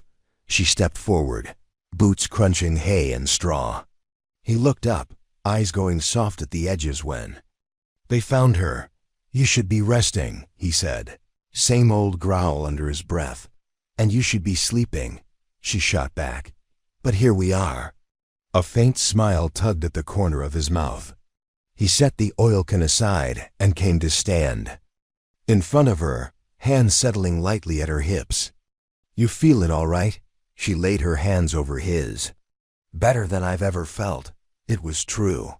Even with the baby's weight pressing down on her spine, even with the worry that sometimes crept in when the wind rattled the shutters, she felt strong. Strong enough to stand here with him, to claim this barn and this pasture and the winter's bite like it was her birthright. "Mrs. Pritchard says you're wearing yourself thin," he murmured, brushing a stray lock of hair behind her ear. "Mrs. Pritchard says a lot of things," she teased. "She's right about most." Leora rolled her eyes. "I'm not porcelain, Levi. I won't crack if I breathe cold air." He lowered his head until his forehead touched hers, his breath warm where it ghosted over her lips. "I know. Doesn't stop me wanting to keep you warm." She leaned into him, the smell of leather and horse and that deep, sun-baked scent that was only him. "Then don't stop," she whispered. They stayed like that until the mare snorted behind them, reminding them the world kept turning whether they wanted it to or not. That night, the wind rose with a mean edge. Leora sat by the window, knitting. A blanket that would wrap the baby when the frost lay thickest. Her fingers worked the yarn, her mind drifting with the hush of the snow. Levi dozed in his chair by the hearth, boots propped near the blaze, pistol tucked easy under his arm. Old habits died slow. Mrs. Pritchard busied herself with the ledgers, scratching out numbers by candlelight. Now and then she glanced at Leora's belly, then at Levi, then back again, as if to reassure herself the walls would hold, that the storms outside couldn't creep through the cracks. When the fire popped too loud, Levi woke in a flash, eyes darting to the door before softening when he found her watching. He offered a tired half-smile that made her chest squeeze. She knew what it cost him to keep watch, to sleep with one ear always turned to the wind. "Come to bed," she said, voice gentle but firm. He ran a hand over his beard, bristly with neglect. "Can't sleep." "You can't guard the door all night either." He didn't argue, just rose, boots thudding across the floor, and crossed to her side. He knelt, one big hand sliding over the swell of her belly. The baby shifted, a restless roll that made his smile bloom a little wider. "They know my voice yet?" he asked, voice rough. She laughed softly. "They know your boots better." He rested his head against her, eyes closing. "Good enough." She set her knitting aside and threaded her fingers through his hair. The warmth of the fire, the creak of the old house settling around them, these were the walls she trusted more than any fence. When he lifted his head, she saw the question in his eyes before he spoke. "What if I can't give them more than this?" She cupped his face, her thumb brushing the scar that cut through the stubble on his jaw, a line from some fight he'd never explained. "Then this will be enough." His breath caught. He nodded, pressing a kiss to her palm before standing. He offered her his hand, calloused and warm, steady as the barn beams. "Come to bed," he said, echoing her words. She let him pull her up. Let him hold her all the way down the hall, past the shadows that might have whispered fear once, but now only watched her pass like a woman who belonged to herself. When the pains came, they came like a storm breaking loose under her ribs. She woke gasping, Levi's arm heavy across her middle. the room smelling of pine logs and old wool blankets. He was on his feet before she could call his name. Boots hitting the floor like thunder. Mrs. Pritchard came in half-dressed, hair sticking up like a bramble patch, hands steady as stone. "Put the kettle on, boy," she snapped at Levi. "Boil enough water to float a cow." Leora barked out a laugh that turned into a groan. Levi pressed a kiss to her temple before bolting down the hall, Boots hammering the old boards. "Don't you worry," Mrs. Pritchard said, setting cool fingers to Leora's wrist, counting the pulse that kicked like a horse under her skin. "You've weathered worse." Leora gritted her teeth as another wave tore through her. "Not like this." The older woman's eyes softened. "No, but this time you've got a roof that won't cave in and a man who'd set the world on fire too. Keep you warm. Let that count for something," and she did. Through each hour that dragged its claws through her body, through every shout that left her raw, through the squeeze of Levi's hand that tethered her to the bedframe when she thought she'd drift. Away she held to that truth. They were building something no storm could blow apart. Not the wind outside. Not the ghosts buried in the snow. Not even the old tracks of a man who'd once promised to break her and nearly had. When the baby's first cry cut through the hush before dawn, Leora laughed through her tears. Levi's shoulders shook with silent sobs she'd never seen him spend on anything but her. Mrs. Pritchard bundled the tiny thing in the blanket Leora had knitted stitch by stitch through long nights of waiting. She laid the baby in Leora's arms like an offering, a promise come whole. "Girl," Mrs. Pritchard said, voice rough with sleep and wonder. "Just like her mother." Leora looked up at Levi. The sun cracked the horizon, painting the frost gold. His eyes shone wet in the new light. He bent and pressed his lips to her temple, then to the baby's crown. "Just like her mother," he echoed, and Leora, who had run so far and stood so long, let herself lean into the warmth of this house, this man, this child she'd sworn to keep safe. Outside, the fences stood buried under drifts that would melt in time, but the walls around her, they would hold. This time, they would hold for good. The days after the birth blurred together in a haze of winter sun and new beginnings. Leora woke each dawn with the child nestled against her breast, the tiny heartbeat anchoring her more firmly than any fence Levi could build. She found herself drifting in and out of sleep, half listening to the soft creak of the floorboards under Levi's boots as he moved through the house at all hours. He'd taken to pacing the front room with the baby when she fussed, his big hands cradling her like she was spun glass. Leora would watch from their bed, too exhausted to speak but too full of a fierce, warm wonder to close her eyes completely. Once she caught him humming under his breath, a rough, tuneless sound, but sweet all the same. Mrs. Pritchard hovered like a mother hawk in the kitchen, clucking her tongue at Levi when he forgot to eat or drink. She'd always been a flinty presence in Leora's life here, but now there was something softer under her sharp words, a pride that showed itself in the way she wrapped the baby's blankets tighter or fussed over the soup pot for hours just to coax a single spoonful into Leora's hand. On the fifth morning, the frost lay thick enough to make the yard shine like a field of stars. Leora stood by the window, the baby heavy in her arms. She watched Levi cross the paddock, shoulders hunched against the wind, boots crunching through the snow. She traced the lines of him through the glass, the way his coat pulled tight across his back, the hat tugged low against the cold. Each detail rooted her deeper, as if the land itself had given her a place to stand beside him. She felt a tickle at her collarbone and looked down. The baby's eyes were open, wide and bright, as if already memorizing the world she'd been born into. "You see him?" Leora whispered, brushing her nose against the child's soft crown. "That's your father. He's the one who keeps the wolves at the fence." The baby blinked, mouth working at nothing. A small, startled hiccup escaped her. And Leora laughed a raw sound that pulled tears from her eyes before she could stop them. They slipped warm down her cheeks, disappearing into the baby's blanket. Mrs. Pritchard caught her from the corner of the room, one eyebrow arched high.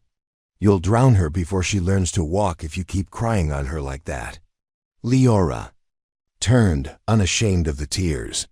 "I'm not crying because I'm sad." "Good," the old woman grumbled, tossing another log on the fire. "Ain't no time for sad in a house with new life in it." When Levi came in from the yard, he stomped snow from his boots, breath curling white in the warm kitchen.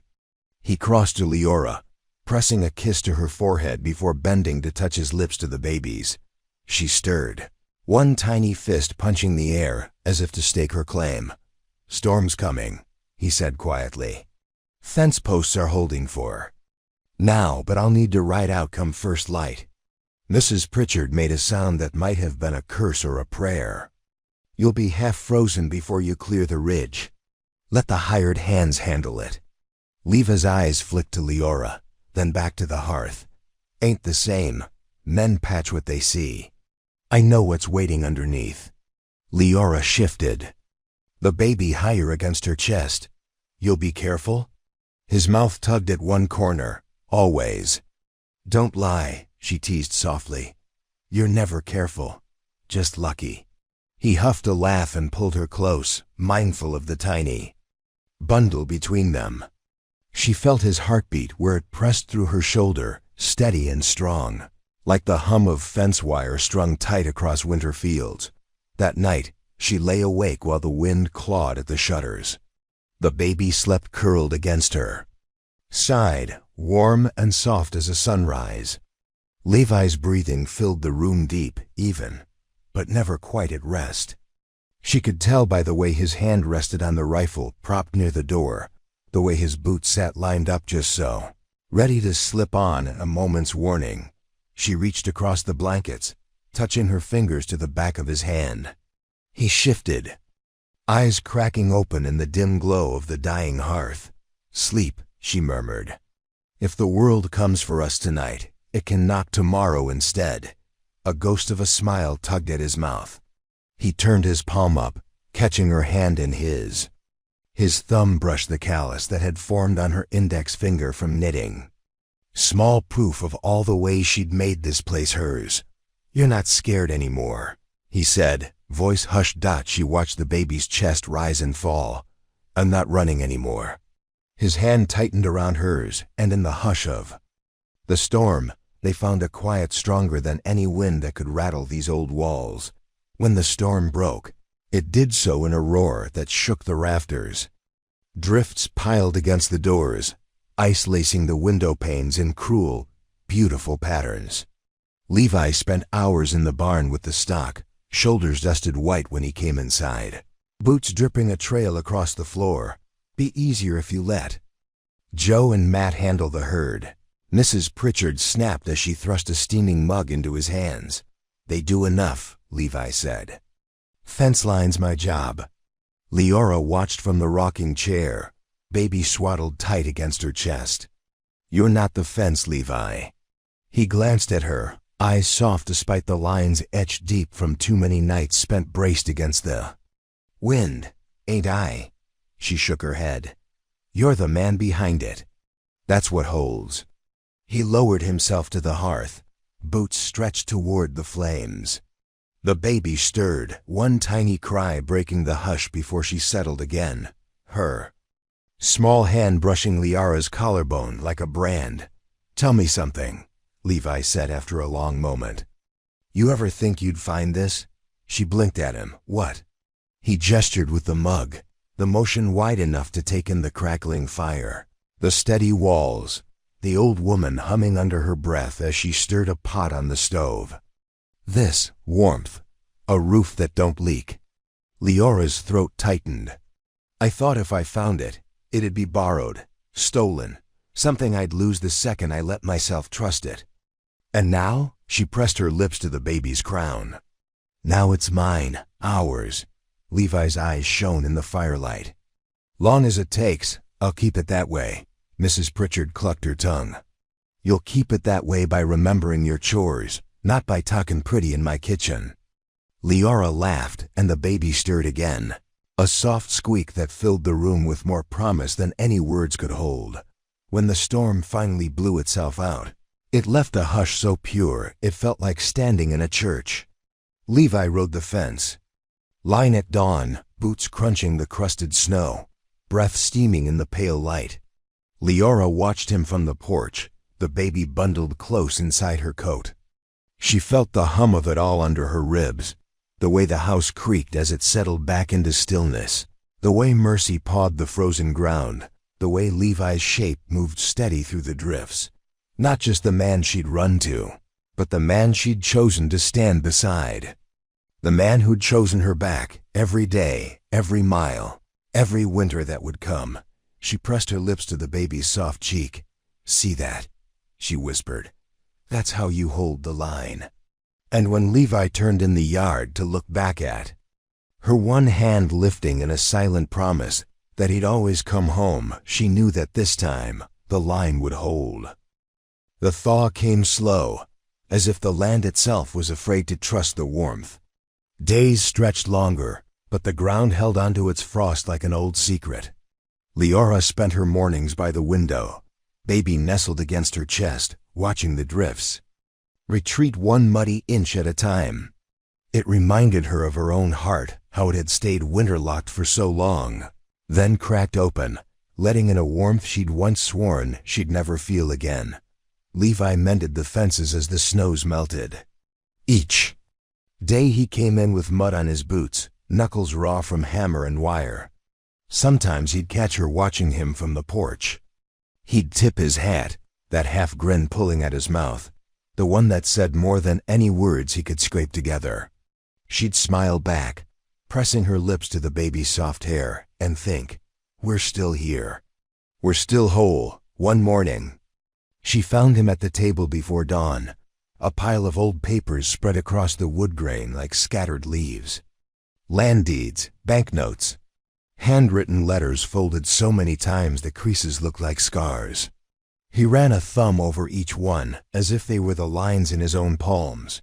She stood in the doorway, the baby fussing soft against her shoulder. "You're up early," she murmured. He didn't look at her right away, just kept tracing those old creases. "Can't sleep." She patted across the cold floor, laid a hand on his shoulder. His flinch was so slight, she felt it more than saw it. She squeezed, leaning down to press a kiss behind his ear. "What is it?" she asked. He tipped his head back, eyes weary, thinking about what comes next. "Fences will hold," she said. "Ain't the fences." He thumbed one of the letters, the ink faded near to ghosting. "It's the land. Taxes are coming. Due. We'll make it, but only if we sell off the north pasture." She drew back just enough to see his face. "You've had that land since you were a boy. I know." His mouth twitched, that half smile again, but tired. "Place is too big for the hands we've got. Winter cost us more than firewood and fence posts this year." Leora felt the ache of it down to her ribs. It was always like this, wasn't it? The price never quite paid. The debt never fully done. She shifted the baby higher. "Then we do what we have to." Levi let out a breath that scraped like gravel. "You shouldn't have to stand through another storm like that. Not now, not with her. We're not made of glass, Levi. We're roots. You know what happens when you cut roots?" She lifted her chin, defiant despite the fear gnawing her belly. "They grow back thicker, stronger." He reached up, hooked his fingers behind her neck, pulled her down until their foreheads touched. "You make me believe it," he whispered, "every damn time." By mid-afternoon, word spread through the valley that a buyer might be riding out from Carson's Crossing. Some man with more money than sense, they said, hungry to carve up good land and brag about it over cards and whiskey back in town. Mrs. Pritchard was not shy about her opinion. "Fool got this place for timber or let it go to seed," she spat, flour dusting her elbows as she kneaded bread hard enough to make the dough weep. "You watch, men like that don't love the land. They take from it and move on. Leora leaned against the table, arms crossed over her chest, baby sleeping fitful in her sling. We're not selling all of it, just what we must. The old woman's eyes narrowed. Just hope the price is fair. The buyer arrived the next morning, riding up the muddy track with a grin too wide for a man who hadn't earned it. Leora stood at Levi's shoulder as they shook hands. She watched the stranger's eyes flick over the barn, the fences, the house leaning into the thaw. She recognized the look, a man measuring what he could take. They walked the north pasture. Together, the baby fussed in Leora's arms, so she paced the fence line while the men talked figures. The ground was spongy under her boots, the grass just beginning to push through the snowmelt. She ran her hand along a fence post, feeling its splinters dig into her palm. This land had held so much her fears, her hope, her promise to stand, when everything else would rather see her crawl. When they returned to the house, Levi's jaw was tight, his eyes a flat blue she'd learned to trust as a warning. The buyer tipped his hat to her as he mounted up, spitting tobacco onto the thawing mud. What happened? She asked once he was gone. Levi tugged his gloves off, fingers shaking just enough for her to see. Offered half what it's worth. Called it a kindness to take it at all before the taxes break us. Mrs. Pritchard stood in the doorway, hands on her hips. That pasture fed this family for 2 generations. That man wants you desperate, so he can pick the bones clean. Levi scrubbed a hand over his jaw, the rasp of it harsh in the hush. We'll find another way. Leora pressed the baby's small hand into her palm, feeling the tiny fingers flex like they were testing the world. We always do. That night, Leora couldn't sleep. She rose from their bed, careful not to wake the baby or Levi, and moved through the quiet house barefoot. The floors creaked under her steps, each groan a voice she'd come to know. She paused at the ledger Mrs. Pritchard kept on the sideboard, rows of numbers, tidy and sharp like fence posts holding back a flood. She traced her finger down the fazenda list of debt, seed, grain, medicine, a new iron stove they'd put off too long. Each mark felt like a cut, but none deep enough to kill them. Not if they stood. She heard boots behind her. Levi leaned against the doorframe, shirt half-buttoned, hair mussed from sleep. He said nothing at first, just watched her run her hand over the pages. You think I can't carry this, she said without looking up. He pushed off the frame, crossed the room in 2 strides. No, he said roughly. I know you can. Doesn't mean you should. She turned, pressing her palm to his chest. The steady drum of his heart beat against her skin. This house, this land, it doesn't hold me here. You do. He caught her face in his hands, thumbs brushing the circles under her eyes. You should be resting. I will. She leaned up, pressed her lips to his. When you do. He laughed against her mouth, a sound that held more promise than any banknote ever could. Spring would come slow. The frost wouldn't vanish overnight. The taxes would not forgive them, because they'd fought so hard to survive. But they'd stand. She knew that now, like she knew the shape of her baby's fist curled around her thumb, the feel of Levi's hand pressed warm at her back, the hum of old timber settling in the night. When dawn broke, she stood by the window, watching the first drip of snowmelt from the eaves. Levi wrapped his arm around her waist, the baby cooing soft in his other arm. They were all there in that reflection, tired, patched together, still bracing for storms yet to come. But together, and when she turned her face into his shoulder, Leora felt the deep, quiet truth she'd fought so hard to find. Nothing that tried to break her could stand longer than she could stand herself. Roots run deep, she thought, pressing her lips to their daughter's soft hair. And these would never be cut again. Spring finally showed its true face in the muddy ruts winding down from the ridge. The days were longer now, the snowmelt whispering secrets as it ran down into the low pasture. Fences still leaned from winter's weight, but the posts stood like Levi, like Leora, like the promise they'd made when the wind howled at their door, and they'd refused to bend. Leora woke each morning with the baby cradled against her breast, her tiny heartbeat steady as Levi's boots pacing the porch. She could almost count time by the way his steps moved from the door to the rail and back again. Each pass a vow, I'm here. I'm watching. I'm ready. It was nearly noon when she heard hoofbeats. She moved to the window, baby perched on her hip, breath caught in her throat. Levi stepped down from the porch, hand hovering near his belt, not on the gun, but close enough. Old habits, old ghosts.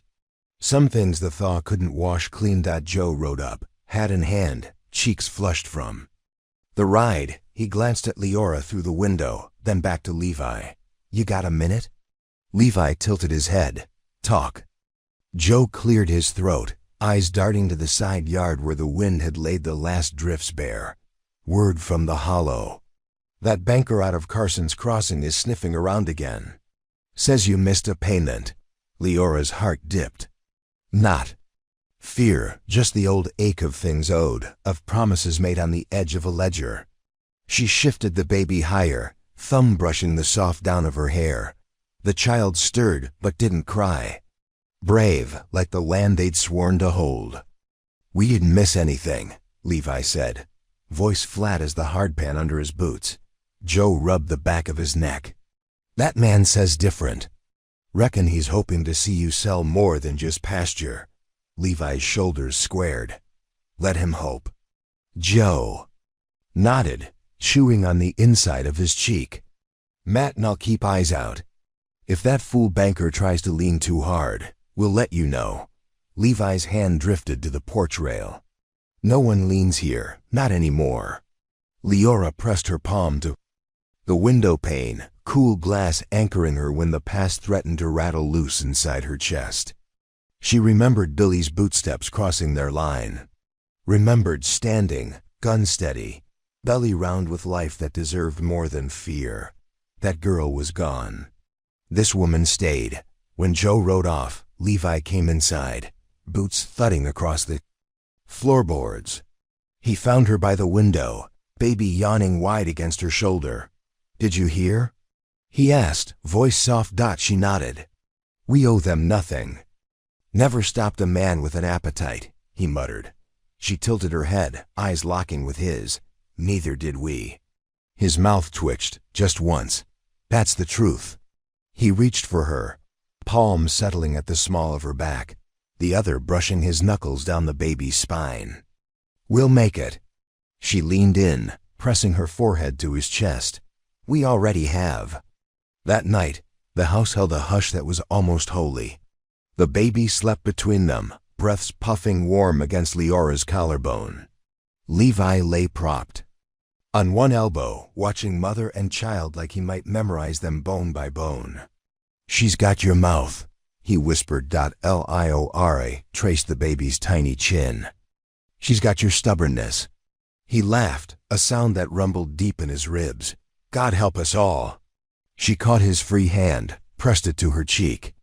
No, God help anyone who tries to take this from her. The words fell heavy between them, but not with fear. With the weight of something they'd already survived, something they knew how to face. Levi leaned in, brushing his lips to hers. Don't plan on letting him try. When dawn broke, Levi saddled his horse, heading into Ridge Hollow with Joe. Leora stood on the porch, baby bundled tight in her shawl, the wind tugging wisps of hair across her eyes. She watched until they vanished over the rise, her breath leaving her chest in a plume of steam. He'll come back, Mrs. Pritchard said from behind her, voice carrying that flint-edge comfort only the old woman could manage. I know. Leora turned, brushing the baby's cheek with her nose. He always does. You always did have a taste for the stubborn ones, the old woman snorted. She tugged the shawl tighter around mother and child before stepping inside. Well, come on then. This bread won't knead itself. Leora followed, the warmth of the kitchen pressing the last chill from her bones. She set the baby in the cradle Levi had carved from old cedar, watched the tiny body curl into dreams. then rolled up her sleeves. Bread rose under her palms, dough sticky and soft. She thought of all the things that rose and fell in this house storms. Threats, debts, hope. She pressed her fist into the dough, turning it over, letting it fold into itself. Mrs. Pritchard watched from her chair, eyes sharp despite the wear of years. "You've changed, girl." Leora didn't look up. "I've grown roots." The old woman's laugh cracked through the hush. "That you have." Late afternoon, hoofbeats stirred the yard again. Leora moved to the window before Mrs. Pritchard could. Snap at her to stay back. She saw Levi swing down from the saddle, boots mud-caked, hat pulled low. He looked tired, but the set of his shoulders said enough. The line held. When he stepped inside, Leora pressed the baby into his arms. She watched his eyes soften, the harsh line of his mouth smoothing as the child gurgled awake. Small fist clutching at the collar of his shirt. "Didn't sell a damn thing," Levi said. "Told that banker he'd get more sense out of a fence post than me." Mrs. Pritchard cackled from her rocker. "And did he listen?" "Not yet." Levi glanced at Leora, his smile crooked but sure. "But he will." Leora slipped her arm around his waist, the baby warm between them. "Long as we stand." He kissed the top of her head, voice a low promise meant for her alone. "We'll stand." Outside, the wind carried the last of the frost down the ridge, leaving behind mud and roots and fences that leaned but refused to fall. The land, like the people on it, braced for what came next, unafraid, unbowed, unbroken. The rain came with spring's first full promise, pounding the roof like a drum that would not let them sleep. Leora lay awake listening to the water cascade down the eaves, the baby curled tight against her chest. Each drop a memory, the cold. Nights she'd hidden from men like Billy, the long days when her footsteps were the only thing that kept her moving forward. And now this. Levi's breathing was steady beside her, but she could feel the tension that never truly slept. Even in his deepest rest, he was ready, one ear tuned to the wind, the other to the baby's sighs. She shifted her hand under the blanket, threading her fingers through his. He didn't stir, but his thumb brushed hers, a small promise in the dark. When dawn cracked open, the yard was a churn of mud and new green. Levi was up before the rooster, boots already wet when she stepped onto the porch with the baby bundled against her. She watched him test the fences, water sloshing around his ankles. Each post he touched was a vow. This line holds, no matter how the river swells. Mrs. Pritchard clucked at Leora when she came back inside, pushing a mug of hot chicory into her hands. "You'll catch your death standing in that mess." Leora blew on the rim, steam curling against her chin. "He won't let anything take us." The old woman settled in her rocker, eyes crinkled around the edges. "He'd tie himself to that fence if it meant keeping this place upright. But don't you forget, girl wood rots, men wear out. Takes more than barbed wire to hold a home steady." Leora tucked the baby tighter against her chest. "It takes roots." Mrs. Pritchard's chuckle was like a match struck in a cold hearth. "That's right. Roots run deep when they're fed right." By midday, the rain had eased to a drizzle.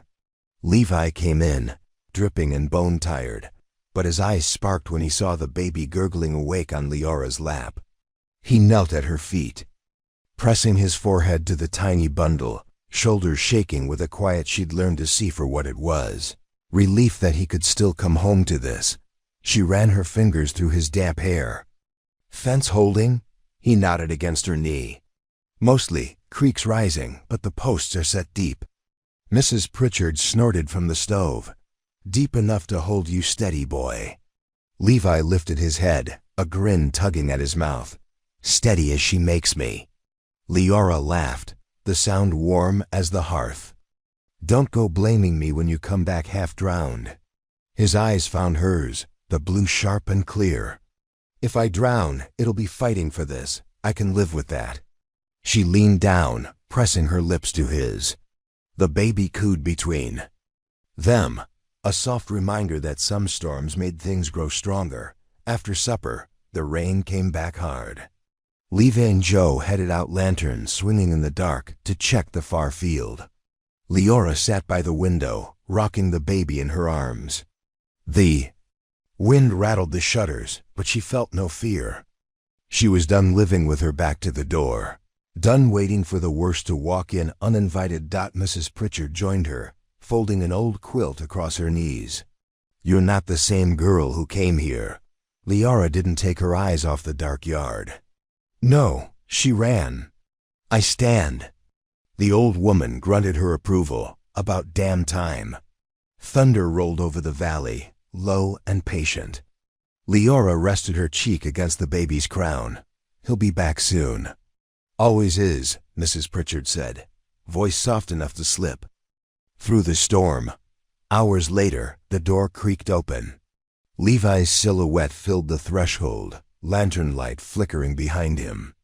Mud streaked his coat, his hair plastered to his forehead, but the smile he offered her was unshaken. "Creek jumped the bank," he said, stripping off his gloves. "But the fence is up. Joe's keeping watch down by the bend." Leora moved too, him pressing the baby into his arms without a word. He took her like he'd been waiting all night for the weight of her. His lips brushed the child's soft head, then Leora's forehead. Still standing, she whispered. He tipped his brow to hers, breath warm despite the chill that clung to his coat. "We don't bend, we don't break." Mrs. Pritchard, half asleep in her rocker, cracked one eye open. "Keep saying it enough, it might stick." Levi laughed, low and rough. "Already has." By dawn, the worst of the rain had gone, leaving behind a yard that looked half drowned and half reborn. Levi stood at the porch rail, baby snug against his shoulder. Leora came up behind him, slipping her arms around his middle, the warmth of him seeping into her fingers. "You'll have to mend that west line again," she said, voice muffled in the back of his coat. His free hand covered hers. "Then I'll mend it." She rested her cheek against his back. "This land doesn't own us, Levi." He glanced over his shoulder, eyes clear under the pale wash of morning. "No, we own it. And we'll teach her how to stand here too." He lifted the baby higher, the child's tiny hand patting his collarbone. Storm or no storm, the wind caught the last drops from the roof, sending them spattering into the mud below. In that hush they stood together, three figures pressed close enough to feel each other's hearts beat steady in the rising light. And behind them, the house creaked, old timber holding strong, walls that would not buckle, roots that would not wash away. Mud hardened to ruts under the spring sun, each groove a reminder of where the wheels had slipped and where they'd held true. Leora traced those lines in the yard with her eyes as she rocked the baby on the porch, the boards warm under her. Bare feet. Levi's hammer rang steady from the fence line, each strike a heartbeat, echoing out across the land. She could still hear the ghosts of winter in the creak of the barn door, the way the wind sometimes caught at the corners of the house. But the fear had lost its bite. She'd stood in too many storms now to be rattled by a breeze. Mrs. Pritchard came out, wiping flour from her hands onto her apron. "If you keep staring at him like that, girl, he'll start to think he's prettier than he is." Leora laughed under her breath. "Let him think it. He's earned something sweet for all that sweat." The old woman huffed, but her eyes softened. She reached down to brush the baby's cheek with the back of her knuckles. "She's sturdy. Got her father's shoulders." Leora raised her brows. "And her mother's temper." Mrs. Pritchard barked a laugh so loud the chickens near the porch scattered. "God help us all when she learns to talk." They stood together in the hush, watching Levi tamp a new post into the damp earth. He worked with a patient force, each movement deliberate. She'd come to love that about him, not just the strength, but the care. The way he measured twice, hammered once. The way he looked at her like the fence and the house and the child in her arms were one long line he'd defend with every breath. When he finished, he glanced up at the porch, catching her eyes across the yard. He raised a gloved hand, and she lifted the baby's tiny fist in answer. His grin cracked wide, bright as the new green on the ridge. Mrs. Pritchard sniffed. "You gonna stand here all day moonin'? Bread don't bake itself." Leora tilted her head, letting the sun warm her neck. "I know. But some things are worth standing still for."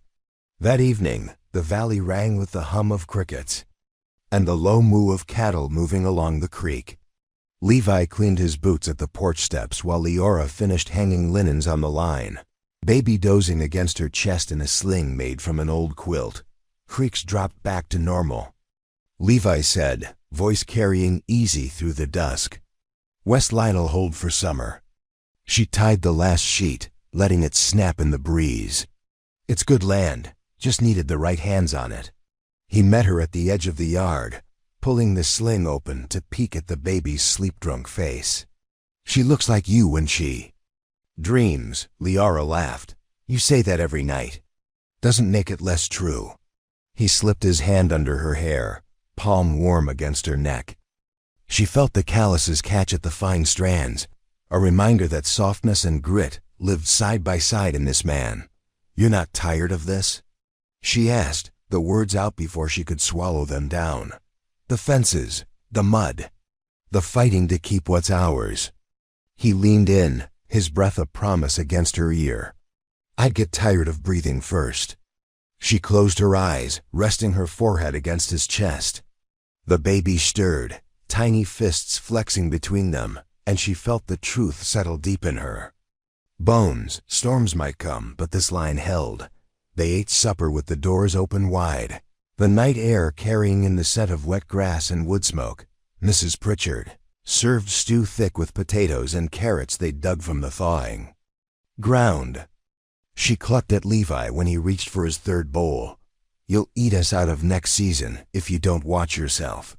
He just winked at her, mouth too full to answer. Leora caught herself staring at the way his jaw worked, the scar at his temple that still caught the light when he laughed. The man he'd been would have sat in the corner, eyes on every shadow. This man sat at her table, boots muddy but spirit clean, trust in every breath. When the baby fussed, Levi scooped her up, bouncing her on his knee. "Easy now, the world's not going anywhere tonight." Mrs. Pritchard snorted. "Don't lie to the child so soon." Leora raised her cup, grin bright. "Not lying. Just giving her something to look forward to."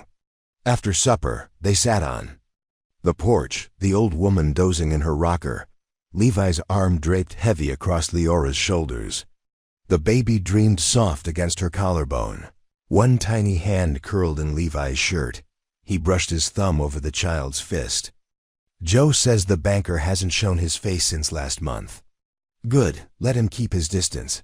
He'll come sniffing again." "They always do." She turned her face into his shoulder. "And we'll be right here when he does." He kissed her temple. Damn right. The wind carried the scent of honeysuckle and damp earth. Leora closed her eyes, listening to the barn settle, the fences creak in the night, the hush of the house that no longer felt like a place she ran to, but one she'd built from the bones out. Levi shifted, pressing his mouth to her hair. "Ain't much this porch, this house." She looked up, smile lazy in the lantern glow. "It's everything." He nodded, eyes bright and tired and full. "Yeah, it is." The baby fussed, a soft squeak that made them both laugh. Leora shifted her, settling her tiny body between them. The warmth of it filled the space where winter had once lived. Levi's fingers brushed hers. "Storm or no storm, you and me." She laced their hands together, the baby's tiny breath warm on their knuckles. Line holds. And in the dark, with the fences humming their low, steady promise and the fields breathing green again, Leora knew it true. What they'd built here could bend, but it would never break. The night stayed warm longer now, the moon riding high over the ridge while the creek sang its restless tune through the dark. Leora lay awake, the baby's soft weight curled along her side, listening to Levi's breathing settle into a rhythm. That matched the crickets outside. It was a rare sound, that deep sleep. Proof he trusted the fences, the locks, the promise they'd forged under every threat that had come knocking. When she did drift off, her dreams were full of hoofbeats and long tracks of fence stretching out into dawn. She woke to find Levi gone from the bed, but his scent clung to the sheets, sweat, pine, the faint iron tang of work done right. She pressed her nose to the pillow and let herself lie still for a heartbeat longer. By the time the sun rose over the barn, she'd pulled her boots on and stepped outside, baby snug against her chest. The yard was still muddy from last week's storms, but green shoots had already claimed the ruts. She could see him beyond the paddock, hat tipped low, post hammer ringing in the hush like a heartbeat. Each strike set it plain. This land stays. Hours. She carried the baby out to him, passing Mercy grazing by the fence, her foal dozing close to her side. Levi spotted her coming and set his hammer down, wiping sweat from his brow with the back of his sleeve. His smile reached her before his hands did. "Mornin', wife." He brushed his lips over her forehead, then the baby's crown. "You both sleep?" Leora hooked her arm around his waist, chin tipped up. "One of us did." He laughed under his breath, rough and warm. "You rest when you can. I got the rest." She pressed her palm to his chest, feeling the sweat and the muscle beneath. "We both do." At the house, Mrs. Pritchard was elbow-deep in bread dough, flour dusting her hair like frost that refused to melt. She glanced up as they came in, her sharp eyes going soft when the baby let out a squeak. "Out prowlin' the fences again?" she asked Levi, smacking the dough against the board. "Always," he said, tugging Leora closer until her hip brushed his. "Line holds if I hold it," the old woman sniffed. "You'll wear yourself to bones. Who keeps her warm when you break yourself out there, eh?" Leora bit back a smile, but Levi caught her eye, his grin crooked and sure. "Shoe keep me standing, same as always." Mrs. Pritchard rolled her eyes, but the corner of her mouth twitched. Stubborn fool. After breakfast, Leora took the baby into the field, Mercy trailing at her shoulder like a ghost made flesh. The breeze smelled of warm grass and horses and old cedar. She settled under the shade of the lone oak at the pasture's edge, watching the cattle shift like shadows down by the creek. She told the baby story she'd never spoken aloud about. The house that hadn't always felt like a home, the nights she'd spent wondering if the road would call her back. About the storms that broke against these walls and found them stronger than any fear she'd carried. The baby listened the way babies do, lids drifting closed as she nursed, mouth soft and sure. "You're gonna know what it means to stand your ground," Leora whispered, stroking the child's tiny fist. "You'll learn it in your bones, just like I did. Just like your father did before you." A branch cracked near the fence line. Levi's boots scuffed the grass as he dropped down beside her, his shoulder pressing warm against hers. He smelled of sun and sweat and the honest work of keeping the world at bay. "Don't let her think too much of me," he teased, nudging her knee with his. "You expect more than I can give." Leora turned her head, nose brushing the rough stubble at his jaw. "You give her a name to stand behind. That's more than most." He leaned in, lips brushing hers once, twice. "You make it. More than mine ever was." The banker came again that week, rattling up the lane in a buggy too polished for the ruts that scarred the yard. Levi watched from the porch, arms folded across his chest, boots plaited wide. Leora stayed by the door, baby pressed close to her heartbeat. Eyes narrowed to slits. "Mr. Hawkins," the banker called, stepping down with his fancy boots already sucking at the mud. "Come to talk terms." Levi didn't move. "Ain't no terms. Told you before, this land's not for sale." The banker's smile didn't reach his eyes. "Taxes don't care much for pride, Mr. Hawkins. You've got until next month. Then the county comes knocking. Be ashamed to see a good piece of ground swallowed up for a debt you can't carry." Levi's voice was calm, deadly as a loaded. gun on a table. You think you're the first to try and break me? The banker looked past him, eyes flicking to Leora and the baby behind the door. I think you've got more to lose now. Leora's pulse beat hard at her throat. She stepped forward, her voice clear as glass. Then you'd best remember what happens when a man tries to take what don't belong to him. The banker's mouth twitched. He tipped his hat, boots squelching in the mud as he climbed back into his buggy. Next month, Mr. Hawkins. When? The wheels creaked away down the lane. Levi turned to her, jaw tight. Don't you ever stand between me and him. She stepped right up to his chest, baby squirming at the rise of her voice. Don't you ever stand alone.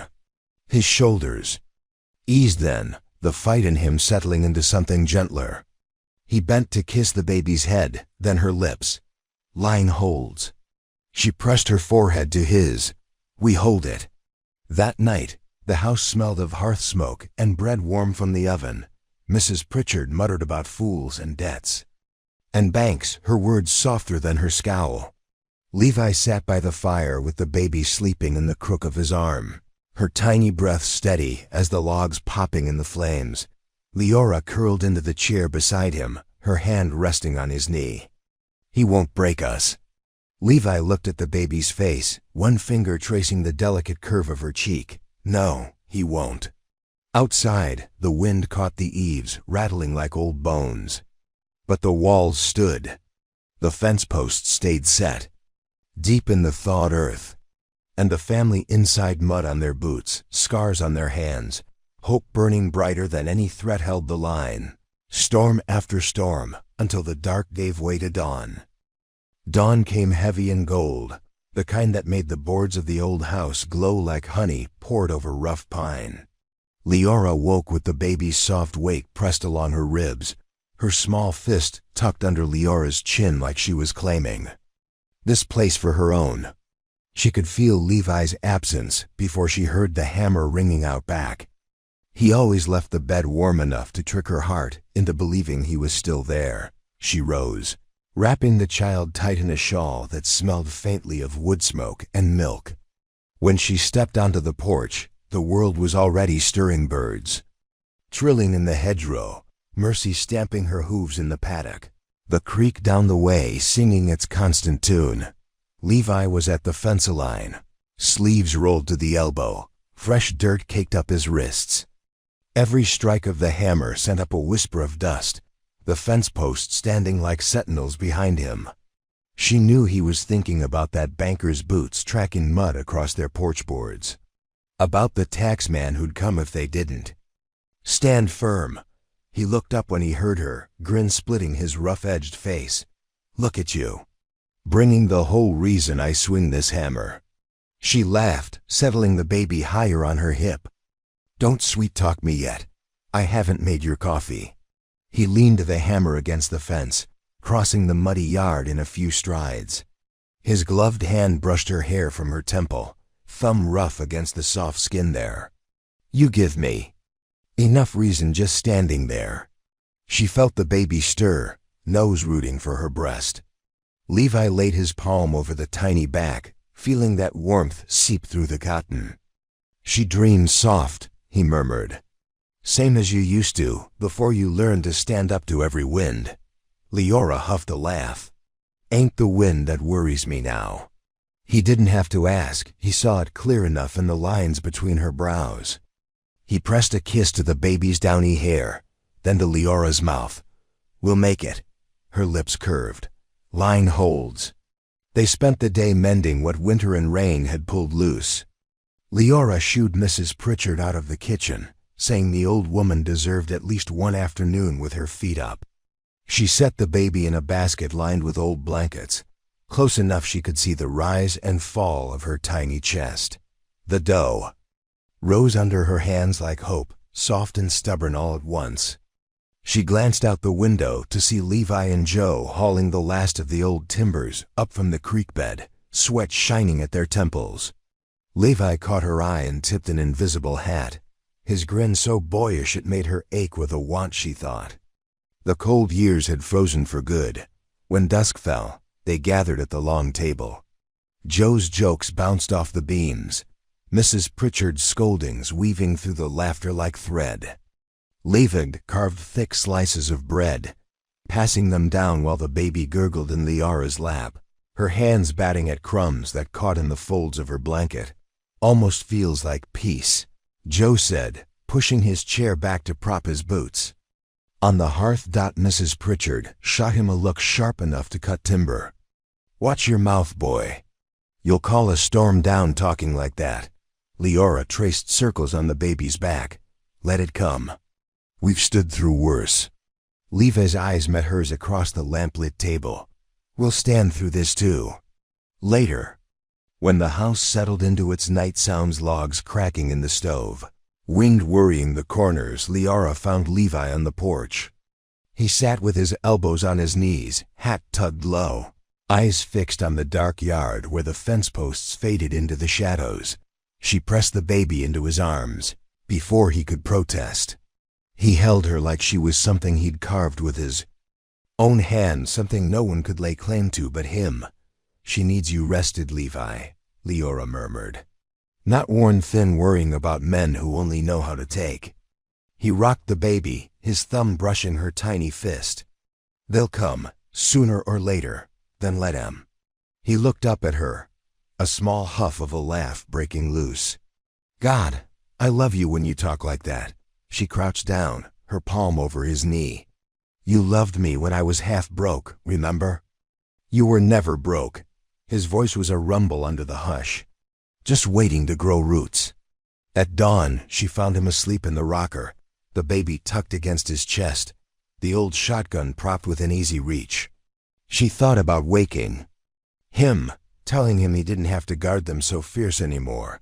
But then she saw the small smile on his lips, the way the baby's hand had curled around his finger like a vine. The fence could bend, the bank could come knocking, but this line would hold. Liara slipped out to the yard, mud cool between her toes. She traced the fence Levi had patched the day before, fingers finding each new nail, each knot of wire drawn tight. It wasn't perfect, no good thing ever was, but it stood. Like them, she pressed her hand to the weathered post at the gate, the sun cresting the ridge behind her. The land felt solid under her feet, the house warm behind her, the man and child inside worth every storm that might yet roll in. She closed her eyes, whispering to the wind that had once chased her across county lines, "Come if you will. You'll break before I do." The first real heat of summer settled in like a blanket too heavy to throw off. By mid-morning, the yard smelled of warm earth and sweat, the fence posts almost humming with the cicadas hidden in the grass. Liara tied her hair up off her neck, baby snug against her hip, watching Levi and Joe mend the line that ran down past the creek bed. That the banker hadn't come again yet, but his shadow lay long across every tally in the ledger. Liara could feel it even when she pressed her palms into fresh dough or rocked the baby to sleep. It made the air taste like copper, sharp on her tongue. But each time she looked out and saw Levi, shoulders squared under the weight of a life they'd chosen, it eased something tight in her chest. She set the baby down in a basket in the shade of the porch and brought 2 jars of cool water out. To the men. Joe spotted her first, lifting his hat to mop sweat from his brow. Levi turned, his grin bright as the sun blazing over the fields. You keep feeding us. Woman, we might just finish before nightfall, Joe joked, taking his jar. Liara raised her brow. You might. He'll be out here to the last nails. Sunk, Levi shrugged, swigging water that ran down his throat in rivulets. A fence that holds once is good. A fence that holds always, that's mine. Joe let out a low whistle. Reckon you'll hammer this ground until it gives up and calls you master. Liara stepped close, her hand brushing Levi's wrist. He doesn't need the ground to bow. He just needs it to stand still. Levi's eyes caught hers, the blue of them a promise under all that sweat and dirt. And it does, long as you're here. Joe coughed into his water. God save me from the 2 of you. I'll be in the creek if you need me. That afternoon, a dust trail curled up the lane. Leora stiffened at the sight of a rider pushing his horse hard toward the house. Levi saw it too, straightening from where he knelt at the last post. Joe shaded his eyes. Ain't the banker at least? But it was bad news all the same. The man pulled up breathless, hat in hand, spitting dust. Marshall's been asking after you, Hawkins. Says the hollow's got rustlers sniffing around the ridge. Levi's jaw twitched. Ain't nothing here worth stealing. The rider nodded. Toward the pastures. To men with hungry mouths, a skinny steer's worth the shot. Marshall wants you to come in. Give your word the fences will hold your herd where they belong. Leora moved to Levi's side. She felt the tension coiled in him, the itch to stand his ground without bending to anyone's authority. But they both knew what happened when a man stood too tall alone. She laid her hand on his back. Go. Show them we're not running. His eyes flicked to her, then the baby fussing in her basket on the porch. He touched Leora's wrist, calloused thumb warm on her pulse. Line holds, he said. She tilted her chin up. Because we do. The ride into Hollow was long and dry, but Levi came back before dusk, hat pulled low against the sun. Leora met him. At the gate, baby in her arms, Mrs. Pritchard behind her with a rifle balanced casual over one shoulder. He swung down, brushing dust from his shirt. They'll keep the Hollow patrolled for a spell. Rustlers won't dare cross this fence with 3 deputies breathing down their necks. Mrs. Pritchard sniffed. And if they do? Levi grinned, teeth flashing white through the grit. Then they learn what happens when you push too hard on ground that's already stood up to worse. Leora tucked the baby under his chin. Good thing. They can't fence our bones, Levi Hawkins. His laugh rumbled deep, chest vibrating against the baby's soft breath. No, ma'am. They can't. They ate supper late, the sky bruised purple behind the ridgeline. Joe drifted in from the barn, hair damp from a quick wash in the trough. Mercy's foal's gonna be a spitfire, he said around a mouthful of beans. Nearly kicked the bucket right over. Mrs. Pritchard clucked her tongue. Girl after her mistress then. Leora threw her a look that held more love than heat, better spitfire than ash. Levi raised his cup in a lazy toast. I'll drink to that. He caught Leora's eyes across the flicker of the lantern. There it was again, that promise, quiet as a prayer, steady as the fence posts lining the land they'd built together. Later, when the baby dreamed fitful in her cradle, Leora slipped out to the porch where Levi sat cleaning the old shotgun. His eyes found hers before the door creaked shut behind her. You don't need that every night, she said, voice low enough the wind could carry it off if it wanted. He ran a cloth down the barrel. Doesn't mean I won't keep it ready. She settled beside him, pressing her thigh to his. Fence is good. Herd's good. We're good. He leaned back, exhaling slow. And the banker? She tucked her head against his shoulder. Let him come. Roots run deep.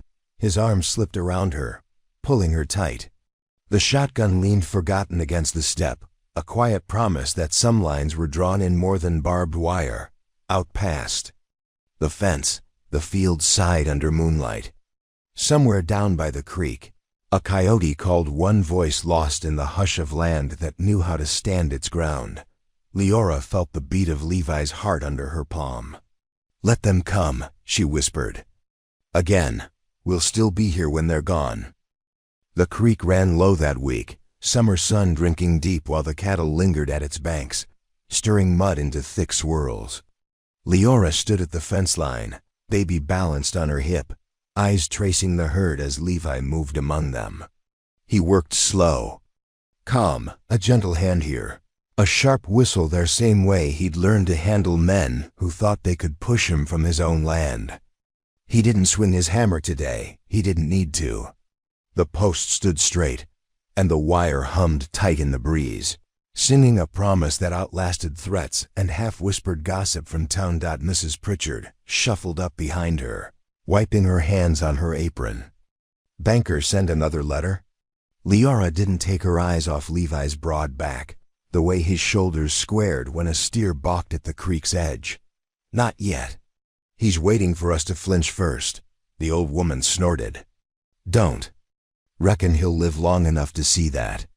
Leora shifted the baby higher, the child's fingers fisting in her braid. He'll learn what Winter learned. And fire, and every man who thought a woman who ran once would run again. Mrs. Pritchard barked out a laugh. Lord help that man when he does. Out by the water, Levi turned his head, catching Leora's. Eye like he'd felt her watching. He raised 2 fingers in a lazy salute. She lifted her chin in answer, letting the baby's small hand wave through the fence wire. By midday, the sun pressed down like a brand. Joe came up from the barn, wiping sweat from his neck with a rag that looked older than half the fence posts. He leaned against the porch rail, nodding toward the yard. Got word that Hollow's marshal is putting together a town meeting. Once. All the landholders in earshot. Rumor says they're aiming to press the banker's hand a little. Make sure he can't just scoop up what don't belong to him. Mrs. Pritchard perked up from her rocker. About time those fancy folk remembered. Who keeps their cattle fed and their tables set? Joe just shrugged, worry tucked into the set of his jaw. Levi gonna go? Leora answered before the question finished. If they're deciding what happens to our ground, he'll be there. I will too, Joe snorted. That banker's gonna wish he'd never learned to write. They saddled up before sunset, Leora bundling the baby tight to her chest, Levi checking the cinch on Mercy twice more than needed. He didn't say it, but she felt it in the way his hand lingered at her back, the way he pressed his forehead to hers before they rode out. Town meetings were just words on paper for some. For men like Levi, words were lines drawn in dirt that could turn to blood if pushed hard enough. The Hollow's church hall smelled of pine pitch and dust. Lanterns swung on hooks overhead, their glow bouncing off men's faces set hard and tired. Levi stood near the back, one arm looped around Leora's shoulders, his other hand resting at his hip like he might draw iron at any word he didn't like. She shifted the baby to her other side. Chin lifted when the banker's voice rose over. The hush. He talked slick about overdue notes and unpaid taxes, about land sitting fallow, and how some folks ought to know when to hand the reins to better hands. Leora felt Levi's grip tighten against her. The baby stirred, fussed, but she settled with a soft hum that wove through the stale air like a blade. When the marshal stood, his words cut the banker's silk to ribbons. These families built this place when you were still in short pants back. East, you don't own their roots. You won't gut their futures to line your pockets. A cheer rose, sharp and sudden. Levi's hand slipped from Leora's shoulder to her palm, their fingers locking like links in chainmail. When the banker tried to bark back, it was Leora who stepped forward, her voice clear enough to hush every boot scrape on the floorboards. This land's paid for in sweat and skin. In babies born safe when the snow tried to take us, in fences sunk deep when the wind thought it could rip us out. You want to take it? She tilted her head, hair sticking to her neck with heat and pride alike. Then you best bring more than paper. Silence followed her words like a benediction. Even the baby settled, her tiny fist pressed to Leora's collarbone, as if holding that truth steady. When the meeting broke, they rode back under a pale moon. Levi kept his hand at her back the whole way, thumb rubbing circles through the fabric of her dress where no one else could see. Not a word passed between them until they crested the last rise and saw the warm glow of the house waiting. Line holds, he murmured. She nudged her horse closer, the baby stirring in her sleep. Because we do. At home, Joe was on the porch, rifle balanced across his knees. He stood when he saw them, worry dissolving into that easy grin. Well, Leora slid down first, her boots crunching dry grass. They know who we are now. Joe spat into the yard. Reckon that banker's gonna choke on his own teeth if he pushes it. Levi stepped past him, Baby pressed snug against his chest now, the weight of her small breath a balm on the raw edge of his day. Let him come knocking. He'll find us on this side of the line. Inside, Mrs. Pritchard had left the lamp burning low. Leora moved through the quiet house, trailing a finger over the ledger on the shelf. The tally marks that once felt like chains now just ink. Roots deeper than debt. Family heavier than fear. In the dark, Levi found her by the window, one hand resting at the small of her back. The baby snuffled in her cradle, sleep deep, her fist uncurling like a promise. "We ain't done yet," Leora said, her words steady as the fence line. "No," Levi breathed, pressing his lips to her hair. "We're just beginning."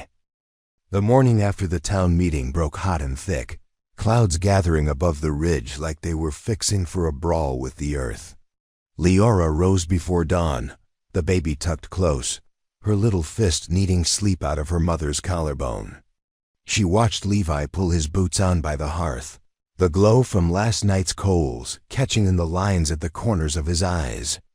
Lines drawn from worry, from storms weathered, from the kind of love that doesn't loosen when the world tries to break it. When he stood, she stepped into his space without thinking.